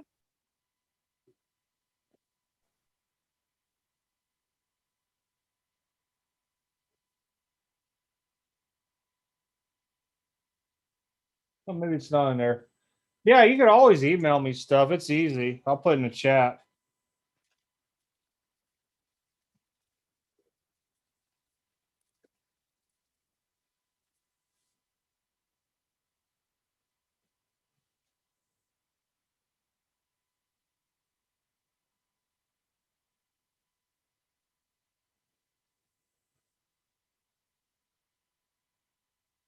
Heck, he might have bought all the toilet paper at Costco. I have no idea. Oh, so the base is 900 to 1,000. I figured they would have dropped more. That's still crazy. That's that much. I'm shocked that it's still that much.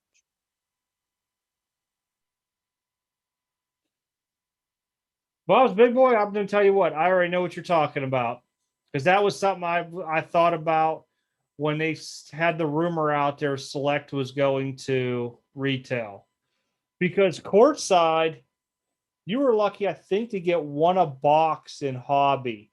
So pulling a Luka was very, very hard. And then to make it silver on top, yeah.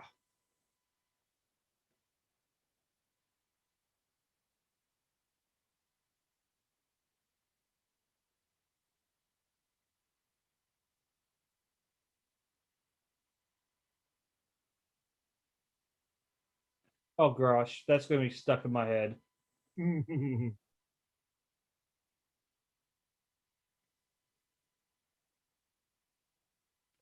Yeah, courtside was a thing. If you think back to 17, 18 Optic, the shocks were not very popular. And I thought Optic was onto something during that time frame, especially with the hollows and stuff. So while Optic was such cheap stuff in breaks and fillers, I mean, granted, the Lakers were a filler and then the Celtics, but if I could find the Jazz with Mitchell, I was buying them and I'd get in fillers just for that stuff. And then I was finding people would had the shocks and stuff like that on, not shocks, velocities. They were back then, velocities. And I was buying them up. People were grading them and they were cheap. You could buy like a blue velocity Donovan Mitchell for like $50 PSA 10. I think the pink and the black velocity that I bought, they were all under $300 for PSA 10, way under. And now when you look that stuff up, it's crazy.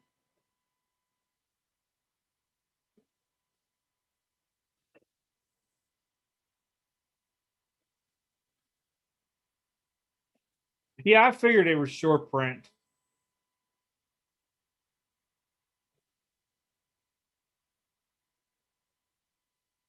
Well, here's the one thing that a lot of people didn't realize that I heard from the National. Everybody thought vintage was very, very scarce. Okay. It really isn't. There's a plethora of vintage out there. It's the condition of the vintage that's it's going to get you the value. And I know a couple people that were newer to the hobby walked around at the National like, man, there's so much vintage here. I didn't realize there was this much out there. I thought it was more scarce. I'm like, no, it's the grade. It's scarce. Yeah, there's a lot out there, and believe it or not, there were, was it 76, 77, and 78 tops? People were buying that stuff and grading it, but they didn't realize there was a lot of unopened stuff from 76, 77, 78 sitting around. Even 75 stuff to include the minis. And I would probably maybe even 74 tops. There was a good stack of was not opened yet. Oh, I like the checkerboards. I like checkerboard cards. I always try to stop down. I think I can't remember if it's Dollar Tree or whatever. But there was checkerboards that were exclusive to was it Prism or Optic? No, I think it was Optic. And I always look to try to find them big long boxes of the pack things. They usually had like a couple checkerboards per box, but they don't even carry them anymore.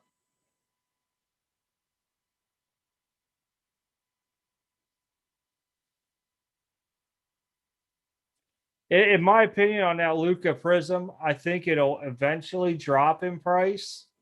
To what? I don't know. I like I said, I got rid of all mine. I kept one PSA 10 silver and one Beckett Quad 95 silver. Any other Luca I kept, minus the tiger stripe, is either autographed or serial numbered.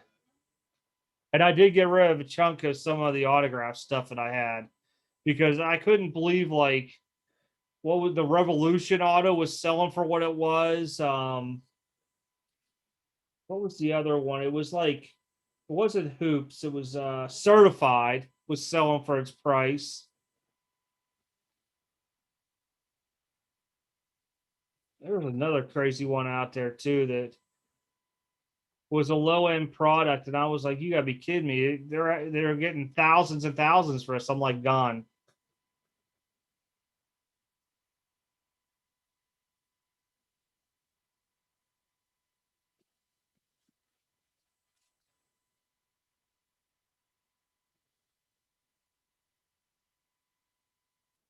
As a matter of fact, this is talking about vintage. So a guy does work on my house every now and then out here. He has a buddy who lives close to me. Guy, 79 years old, was an avid sports card collector as a kid and even as he grew up. And he has two other buddies, they're about his age, and we're supposed to meet up sometime in either this month or next month. And they want to do it at his, I don't know why he still has a business facility, but anyhow, and he wants me to look at all this stuff and he wants to grade them. Now, originally, it sounded like he wanted to sell them. Now it's like some of them. I think he wants me to help him push the sales. But we're talking, he was telling me he has sets. What I tell you was 54, 55, and 56 tops. Mm-hmm. Sets, not set, yeah. Plural. And I'm just like, wow. Mm-hmm. And he was talking about Bowman sets that he has. And he was talking about, if you remember, there was a card out there, it was called postcards back in the day. And he has those as well too and stuff. And I'm just like, wow, it would be really nice to see. I'm going to see if he'll let me tape it without giving any of his personal information away, or maybe do some pictures for you guys. But just hearing what he has is immense.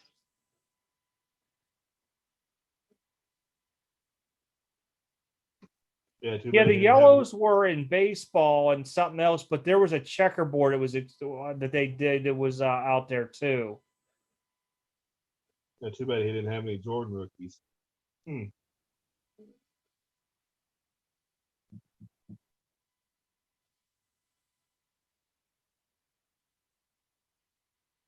Oh, if they prove Lulu is not his autograph, he's definitely going to be in some trouble. But everything I've seen after that's been signed like Lulu too. So I don't know. He could have just been like, I'm tired of signing stuff and I'm just signing like this. I don't know. I mean, players change autographs a lot, but somebody young doing that was questionable. Oh, yeah. Now, some of the stuff he told me is in screw down holders, so we had to have a talk about the screw down holders. Because if he cranked those down, you're going to have to take those cards out and let them sit for a while to regain proper width.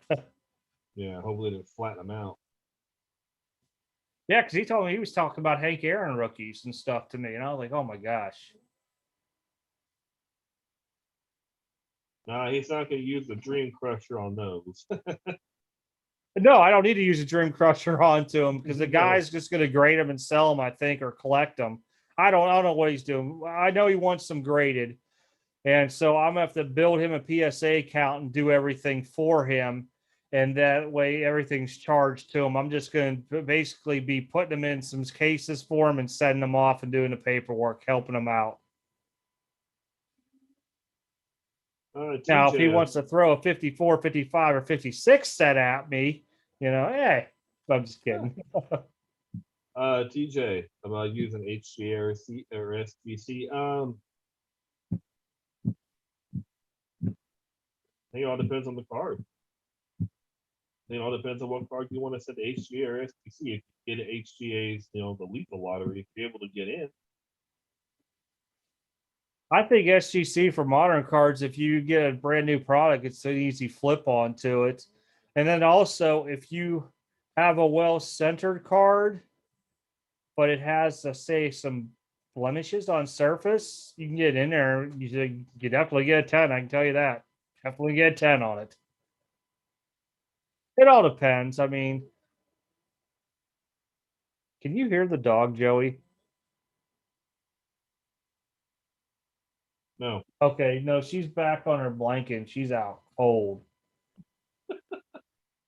I can't hear. Usually I can hear. I don't hear it. No, that's why I figured. I have the noise filter thing on in a way too, but good.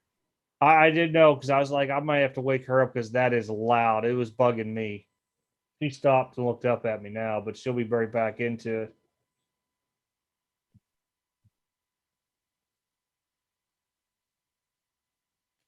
Nah, I wouldn't do that to him. I mean, if we got he wants to pay me, I'll look at something price wise for my time onto it. I wouldn't do 10%. Gosh, could you see if that stuff sold for millions?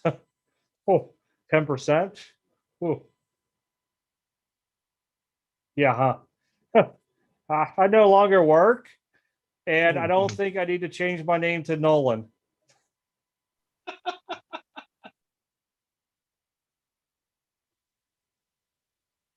Nolan. Spectre is hobby only. I like Spectre when it first came out in 15, so a lot of people went away with it because they thought it was too flashy and stuff, but I still like Spectra. Well, I like Revolution too.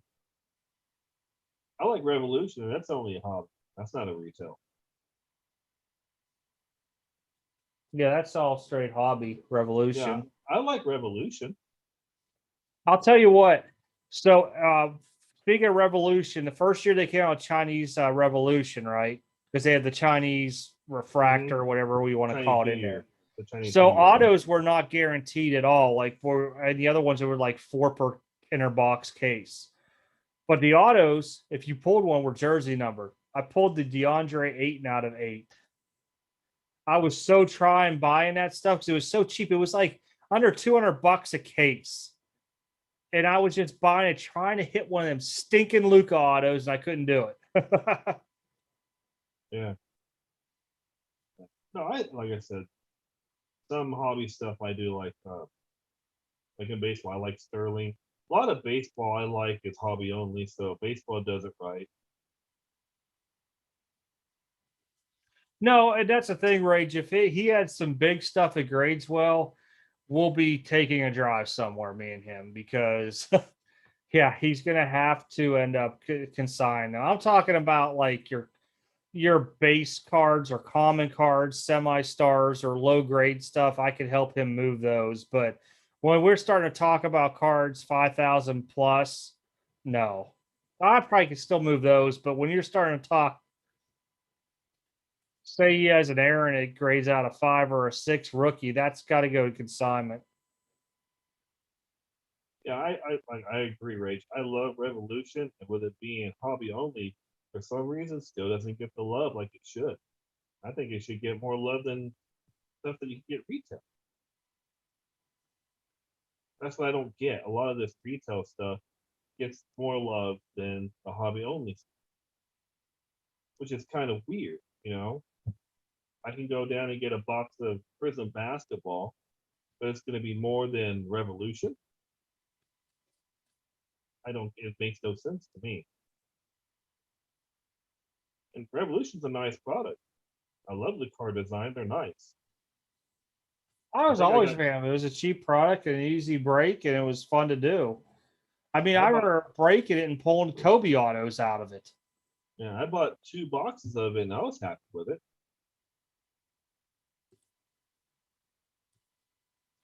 Yeah, I'm thinking, what was that? 17, 18. I pulled Kobe autos out of that stuff because the guy was going crazy. He was a huge Kobe fan.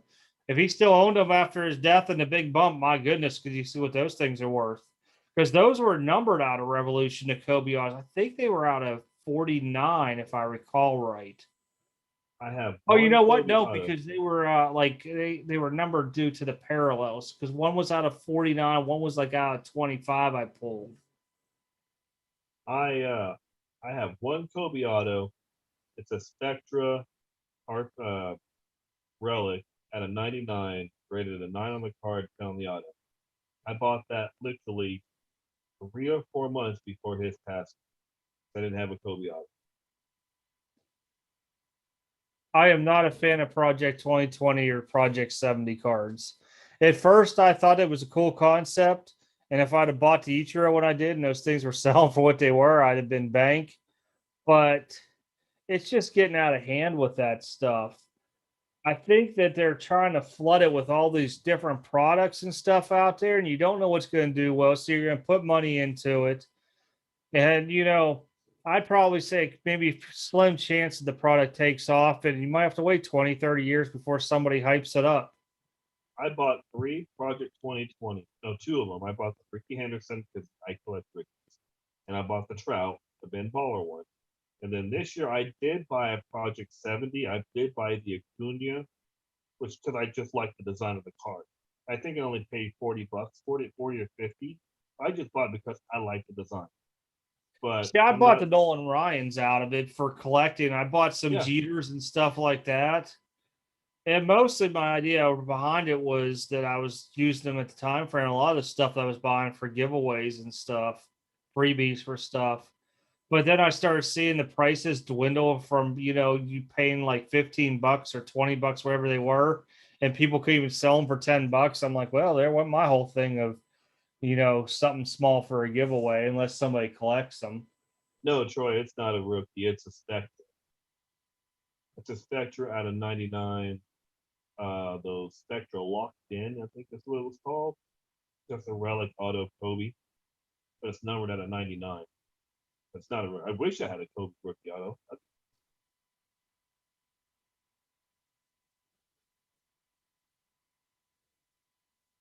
Yeah, those in-flight autos are awesome because I remember Bates pulled me the Kobe in-flight auto. I think it's out of 35 because that's one of the very few Kobe autos that I still have. Oliver.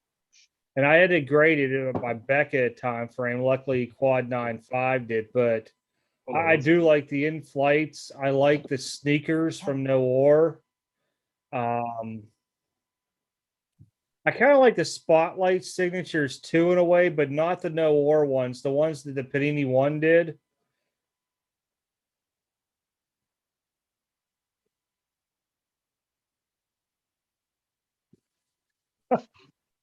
That's good profit. 20 into 350. Heck yeah.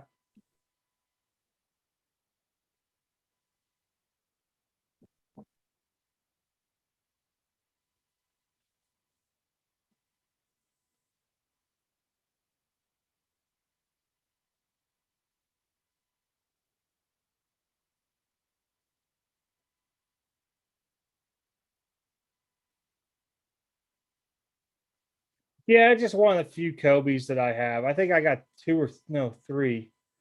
Three autos of Kobe, three. I just lucked out and got one when I did. Because getting a Kobe auto now, ooh. The funny part is all three of my Kobe autos came from Bates's breaks because hitting it out of the Lakers.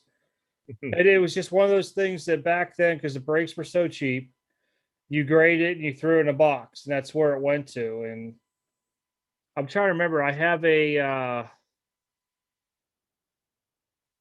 oh, I can't even think of the dang product. A flawless auto of him and a hoops signatures or something like that. It's called. I want to say that one's 1819 of his because the flawless is 17. No, they're all 1718s. They're all 1718s because that was Lonzo Ball's rookie year. I take it back because it was filler teams. That's how I got him. Yep, 17, 18 stuff. I think I only paid $250 for my Kobe auto. So I don't know why. I was just thinking one day, I was like, you know what? I don't have a Kobe auto. I think it's because I collect rookie Hall of Fame autos and I couldn't find a Kobe rookie auto that I wanted. So I was like, you know what? I'm just gonna get an auto of Kobe because I don't have one. Just going down the line of players that I don't have. At that time I bought a Jordan auto, I bought a LeBron auto, I bought a Kobe auto. I'm glad I did because now Oh, that's why. Like my Jordan autos are only because I collected them. I mean, otherwise I wouldn't have those Jordans. I'm one shy of 23 on him. I know that. I looked at my thing before, and it's always been in my head because I wanted 23 of them, but it ain't ever going to happen until I get a 23rd one of them. I just stopped. Yep. No, like I said before, I was grading cards. I was collecting rookie Hall of Fame autos. That's what I was collecting, and glad I did because some of them I'm pretty happy with. And some of them I couldn't get rookies. I couldn't get a Jordan rookie auto or a LeBron rookie auto, so I just got me an auto that I liked, and they were fairly priced. Well, here's the thing. Back in the day when product was cheap, a case of Flawless was running like, I think we paid distributors like 2,500 for full 2 briefcases of Flawless. Okay. Bates would run a full case, block serial number 1 through 0, of course. And I think he was charging $290 a spot. So you take 1 or 2 spots into it. And I mean, back then people are like, oh, that's a lot of money. Well, look at nowadays, you're trying to get into a freaking Don Russ break, and it's a half case for that amount because of the team prices anymore. Back then, I mean, you're getting cool patches and autos out of the stuff. And you had great Hall of Fame players that were into that stuff. I mean, I remember when, I don't know if Flawless still does it. I haven't really gotten into the price range, but they used to have the Team USA stuff onto it, the autos that were in there. I haven't seen that in a while, though. No, I know Opulence took it over for like 1 year. They were doing a Team USA stuff. Hey, anybody have the Team USA score for basketball? Yeah, they won like 82 to 80. They won 87 to 82. Oh, it's over now? Yeah, it's over. They won. Let me see if I can pull it. I want to see. There it is. 87, 82. Well, they just pulled it off. Wow. Barely. Gold medal Durant with 29 points. Woohoo! There goes Morant prices. Yeah, we're not Morant, Durant. I just said Morant because I was reading I clicked off and it went to my slabs, and the freaking thing said Morant card on it for some reason. We're selling. I was like, we're never going to see those prices ever again on breaks. No, you won't. That's long gone. Oh, we used to do Prism was, I think it was 13, 14 or 12, 13. I can't remember the year, maybe even 14, 15. A Prism box was like $50 after release and the stuff died down. We used to do case war. You everybody get their own box, and whoever got the lowest number serial number to the left won the whole case. I mean, the break would take like an hour to do. And it was just a time. It was $50. Nobody cared about $50 really onto it, and you hit it. I mean, I remember us doing because Spectra went up in price a little bit during Trey and Luca's rookie year, and Bates was running the 10 spot serial numbers. I think boxes were like around 400. He was charging like 49 a spot or something on a box. I know it was cheap, but you got a block serial number 1 through 0 onto it, and the stuff was flying still then. Now you're looking at $100 a spot per box or doing something like that. No, Luca plays tomorrow for the Bronze. Yeah, they lost out. Yes, they lost by, I think, a point after his triple-double performance. Yeah, he plays tomorrow for the Bronze. Is Larry Bird better than Luca? Yes. Yeah, as of now, we won't know until Luca retires or what his numbers are. How many championships will Luca win compared to Bird? How many MVPs? I mean, If you're talking about current date and time, yeah, Larry Bird. But if Luka plays for 15 years, then we got to start looking across the board onto it. I mean, now Luka will never play for Team USA like Bird did. He'll always play for, was it Slovenia? Yeah, Slovenia. So he might never win a gold medal and stuff, but. Well, when you get a nickname Larry Legend, you know, that's a Yeah, lot. also two different styles of basketball from that time to this time, too. Absolutely. I could see Larry Bird coming in now and be scoring way more points in today's game because of his perimeter shooting. Oh yeah, and the whole because that's all they do now, and he was phenomenal at it back then. I think Larry Bird would score a lot more points today than he did back then. I think Jordan would kill it right now if he was playing. He'd kill these boys.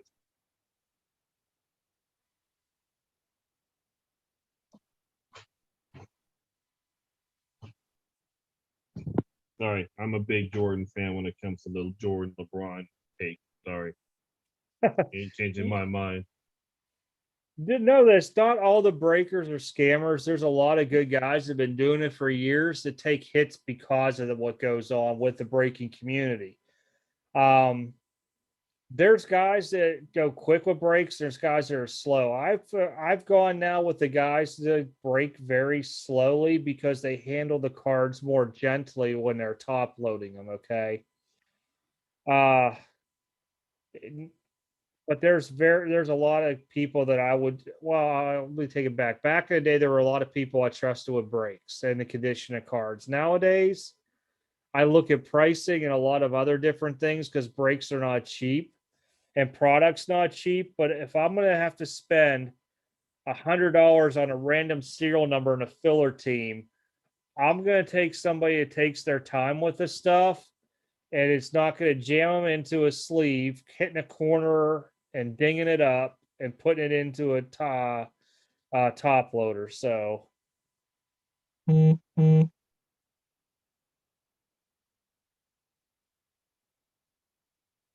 Actually, I don't think LeBron would have crushed it back then. I don't either. I think that because the only reason I'm saying this is think about Detroit during that time frame, like when they played against Jordan and other people like Reggie Miller and stuff. Those dudes were physical beasts. LeBron is more finesse, and he's more. He's gonna cry every time he goes into the paint. And Patrick Ewing and Charles Barkley would just look at him and laugh and be like, "Good luck." But it's two different games. You can never really compare two eras to each other. That's going to be the hardest debate ever because of that. The rules change through times and everything else. Heck, I think even, the 3-point line's changed over time too. Yeah, I'm almost positive of that. It was just more physical. Now it's just got to more perimeter. You don't see it's not the big man era anymore like it was, because when Jordan played, he was going against towers. He was going against all the skyscrapers. Ewing, Mourning, Olajuwon, Shaq, Kareem. He was going against that whole Detroit Piston team, which would punch him every time he went in for a layup. I mean, it didn't matter. It was just more physical back then. And Jordan, by all means, was not a big guy. He added muscle to himself over the years, which helped him with that too. Oh, hold on. Let me see. There's a bunch of comments here. Yeah, that was me that was talking about the guy who had 4 freaking score football packs. He was breaking for $350. And he said, "Oh, and I'll grade a card for free out of it." No, the free part wasn't in it. It was included in his price. He didn't say who he was grading it through. Yeah, there's a lot like that out there. Those are all them Instagram people.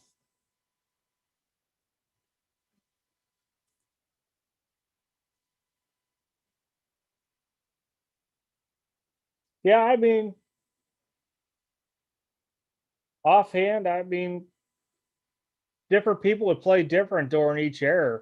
Well, we would never really know until it happened. It's not like we'd ever see like Muhammad Ali versus what was his name, Marciano or something like that fight. Rocky Marciano. Yeah, you'd never see. You could sit there and say, "Oh, this guy would do this and that," but two different time periods onto it. It's almost, when you sit there and talk about Babe Ruth with home runs versus somebody else, it's two different eras. They had different equipment. They used different things, different rules. It's so hard, really, with it all to really sit there and come out to it. Plus, when you look at it, somebody that lived during Jordan's era is going to stick up for Jordan. Somebody young who only knows LeBron's going to say LeBron was the greatest thing. It's always a big argument no matter which way it goes around onto it. And if you're going to go by championship rings, and Bill Russell is the best of all time. He's got 13. Yeah, I mean, yeah, there's all kind of different stuff out there. You can't say, well, LeBron has this. Bill Russell has 13. You understand? Bill Russell has 13 championships. It wasn't Bill Russell. I just lost the name in my head. No, maybe it was Bill Russell.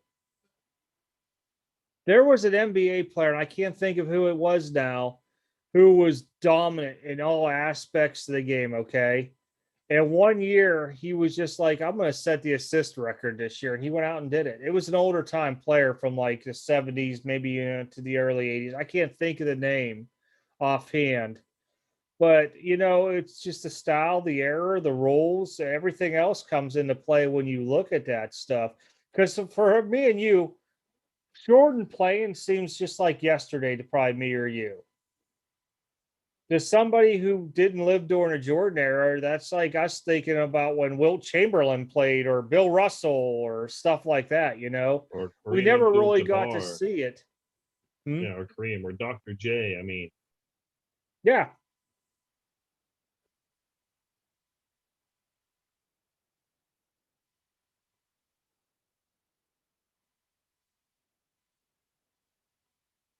I mean, people are always going to measure things up differently. Oh, well, this guy never lost the NBA finals. This guy's lost 4 times the NBA finals. I mean, then you start looking at football. Well, Tom Brady has X amount of Super Bowls. He lost this many, but, Joe Montana never lost a Super Bowl. I mean, there's all kind of debate out there. Oh, yeah. You always got to think back then there wasn't that big free agent market like it is now. Oscar Robinson, that was the name. Thank you, Bob. Appreciate it. Oscar Robinson was the name I was thinking about. I mean, very rarely it was a big free agent market back then. I mean, yeah, in the early, like the beginning of the 90s, 92, 93, you see a lot more of the free agency market doing differently, like Barkley going to the Suns. You saw, stuff like that. You would see guys like Rodman to the Bulls. You would see stuff here and there, but a lot of those guys, they had long contracts. They didn't switch teams very often,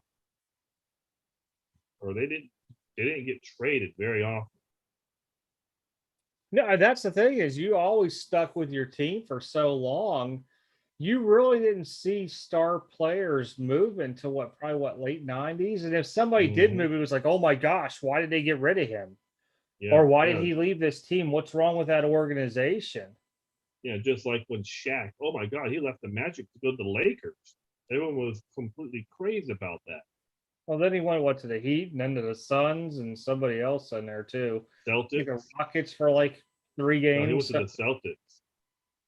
Oh, I forget. There was something I looked at. I didn't even know he played for one of the teams. I was like, wow.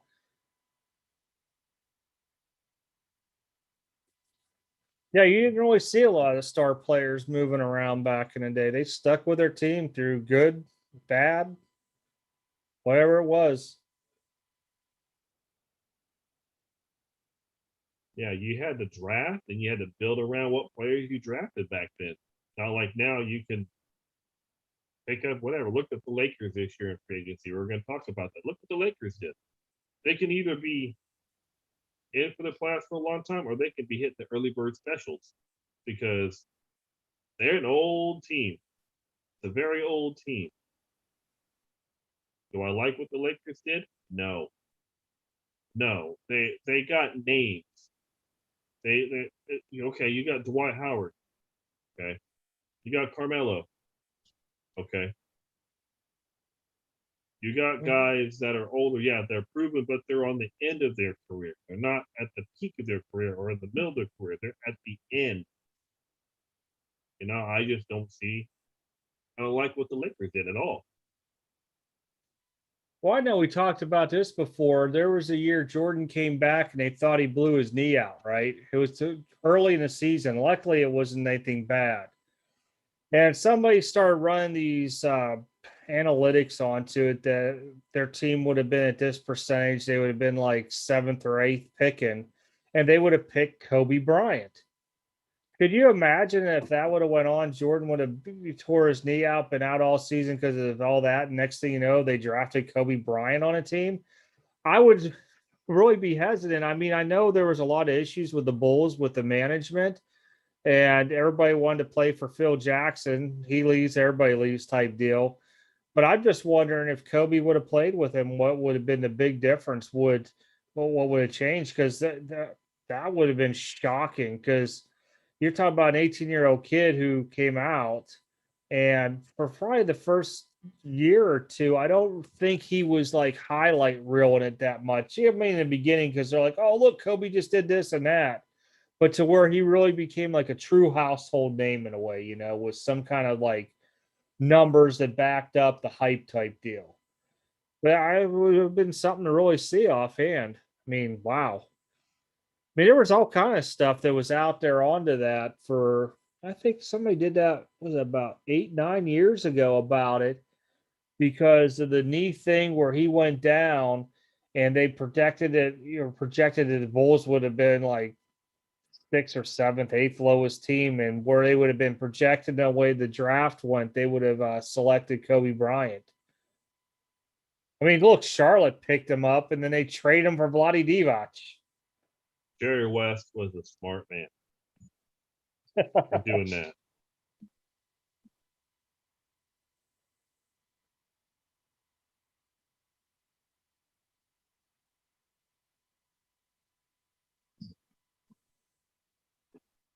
Come on, Real. Come on, Real.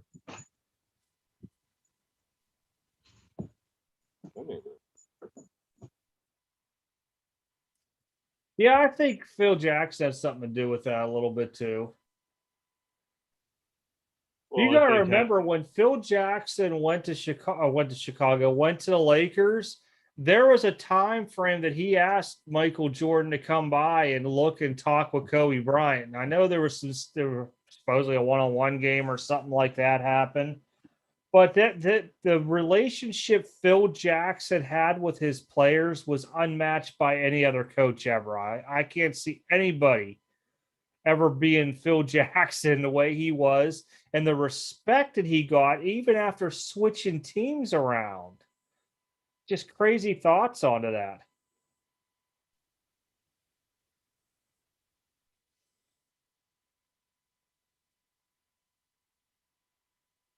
Oh yeah, Steve Kerr came to the Bulls from the Cavs too. I think it was the Cavs. Pretty sure it was the Cavs. Now I'm second guessing myself. Steve Kerr? Yeah. I'm pretty sure now I gotta look it up. Yeah. Now I'm second guessing myself. Yeah, no, he was a Cavs because him and Craig Elo were on the same team. Okay, so I was like sitting there. I know it's late, and sometimes I start thinking about, and I'm like, wait a minute. No, maybe I remember him and Craig Elo being on the same team. Oh, it was Cleveland to Cleveland. Then he got traded into Orlando. Then he signed with the Bulls. That's what it was. Yeah. Well, he didn't get traded. Kerr was a monster 3-pointer.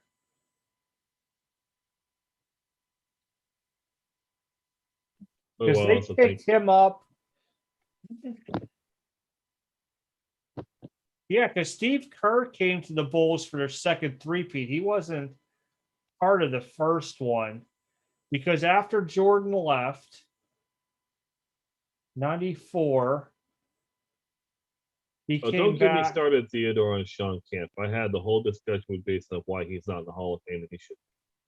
Oh yeah, don't get that going. I had to listen to him for like 5 hours on the phone one day, trying to show him why.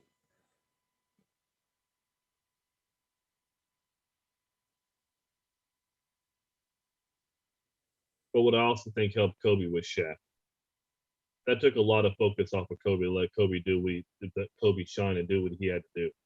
He did the same thing he did with Penny Hardaway, only this time Penny Hardaway was a much better Kobe Bryant. You get somebody big under the rim that has a big boy and has some power. You know, he couldn't shoot a free throw for his life.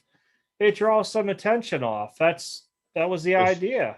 But Shaq was the most dominant center at that time too, and he just got traded from the Maverick to the Lakers. He was the most dominant center at that time. So that made a lot of attention go to him. Traded. I think he left and signed with them. Yeah, he left the Magic and signed with the Lakers. Yeah, he didn't get traded to the Lakers. No, he left. No, but that's what I'm saying. Him going there took a lot off of Kobe and let Kobe not be the focal point with him being a rookie and doing what he had to do. Having Shaq there and Derek Fisher and who else did they have on that Laker team? Kobe. I think they had Robert Horry, Big Shot Bob, which we talked about. We had Scott too, who was down there for a while. With Scott. Dennis Scott? Was it Dennis, Byron? I forget. It was one of the Scotts. I can't remember the name. I just remember there was a Scott in the team. Heck, didn't Steve Kerr won a championship with the Spurs, didn't he? I think so. I'm pretty sure towards the end of his career, either the last year or year before, he won a championship with the Spurs. Yeah, I'm a big Greg Popovich fan. I love Pop. What he did with those Spurs for so many years is unreal. See, let me put you this way: and this is the only way the Bulls would have been had a longer run. If you throw out Slapnuts that's up there that owns the Bulls, and you would replace him with either Popovich or even Mark Cuban, because all the players love Mark Cuban. They love him to death. I guarantee you that would have turned into like how you talk Celtics dynasty. Because I still think that the Bulls might have had at least 2 more championship runs, maybe even 3 in them at that time frame. I don't know if they would have won or nothing, but they would have had championship runs to where they would have went playoffs deep into it pending injuries. If they would have had the right ownership in there and left Phil Jackson alone and everything during that time frame. Yeah, Shaq was the most dominant man, period. Me and my buddy go back and forth. I'm an Akeem Olajuwon fan. I loved Akeem because he could rebound, shot block. He had a perimeter shot. I think he was one of the most all-around best centers ever. Olajuwon was. He had handles. He was quick. Yeah, I think it's 7. He can actually make a free throw. Oh, he won 2 with the Spurs. Okay, I just remember the one with the Spurs. Yeah, no, Robert Horry has 7 championships. We looked that up the other night. He has 2 with the Rockets, Lakers, and Spurs. He was on the right team at the right time. Yeah, like I said, if the ownership would have been different, the Bulls and left Phil Jackson do what he does. Because at that time frame, Michael was not playing for a lot of money either on a team. He was working endorsements because look, when he went to Washington, he signed I think it was a $1 million contract. And the money's I'm just donating it. And I think he actually donated to the September 11th cause both years for the Wizards, if I recall right. Well, but you could have had him dirt cheap. Well, not just that. They traded Scottie Pippen too, remember? Well, they did at the end because Rodman left. No, they picked up Pippen to take over for Rodman. Who? Scottie Pippen when he got traded to the Rockets. From the Bulls? Yeah. Rodman's contract was up with Phil Jackson and Michael Jordan all the same year. Pippen, that last year, was nursing injury, didn't want to come in because I think he was still I forget what it was with his contract. He had come in for 20 or 30 games into the season because it was a Michael and Dennis show completely. Yeah, because Scottie held out. He didn't want to play. He wanted to get traded. He wanted more money. No, he wanted more money in his contract. He didn't want traded. Then that following year, they traded him down to Portland. No, they traded him to the Rockets, I thought. Oh, I think he went from the Bulls to the Rockets when did he play for Portland then? after the Rocket after because he went to the Bulls to the Rockets, back to the Bulls, then to the Oh, he played Blazers. 1 year with Houston. Okay. Mm-hmm. Then he went to Portland the whole time. Yep. I don't remember the Houston thing, but during 98, Mm-hmm. 99, yeah, that was my alcohol year in Hawaii, so I'm excused. I turned 21 that year and I was a bartender. Trust me, Oh I yeah. don't remember much on that year.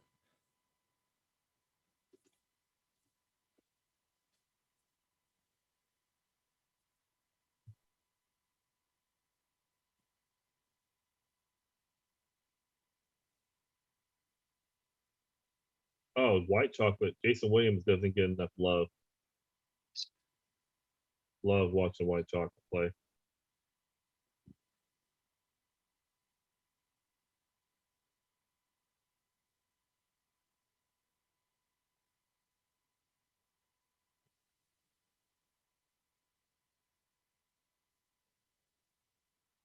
Well, I think I'm going to call. It's almost 1:30 in the morning my time here. Oh wow, it is almost there. Damn. Yeah, I I just didn't haven't realize what looked time it down is. at it. I was like, man, I was yawning here earlier. I even took the old man nap today because we got to work an hour early.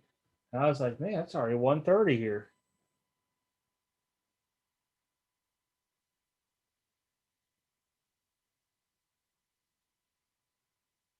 I was catching up reading the comments. But yeah, I think I'm going to call it a night here, guys. Appreciate it. I'll be back next week with overtime. Then the following week, no overtime on Friday. We'll do the fixed pricing / auction night on Saturday. What was that out there? I'm about to beat you, Gray Cat. I don't know what Appreciate she's. everybody stopping by tonight. But yeah, I appreciate it. You guys hung out for a whole good. Well, there was almost up to 30 people in here for a while. I know it Good started discussion. dwindling away after a while, but always that way. Yeah, But yeah, good definitely appreciate discussions, good everybody everything. hanging out in here for the time. And like I said, if you guys ever have ideas you want me to look into doing a video, let me know. I'm always looking for different ideas, plugging away on this stuff too. Just remember from now until about the 21st, I'll be a little bit slower on videos due to trying to redo everything where I live at with my mom coming down. So be a little bit harder on sometimes with getting a video out every day or every other day. But I gotta get stuff moved around for prepping for her to come because there's no way I'm standing on the couch for a month and a half and I wouldn't expect her to. I mean, visits for a week's cool and stuff like that, but we're talking probably close to 2 months she'll be down here. Yeah. And tomorrow I'll be going live tomorrow. I got a little SBC coming in, and I got a cool little cases that I'm getting in tomorrow. I'm gonna show off. If you guys want to come by tomorrow and check it out, come on by. Got some cool Pelican cases I'm picking up tomorrow. So Yeah, good luck trying to get the freaking 11-row one on camera. way up high at an angle. You better be standing on a chair.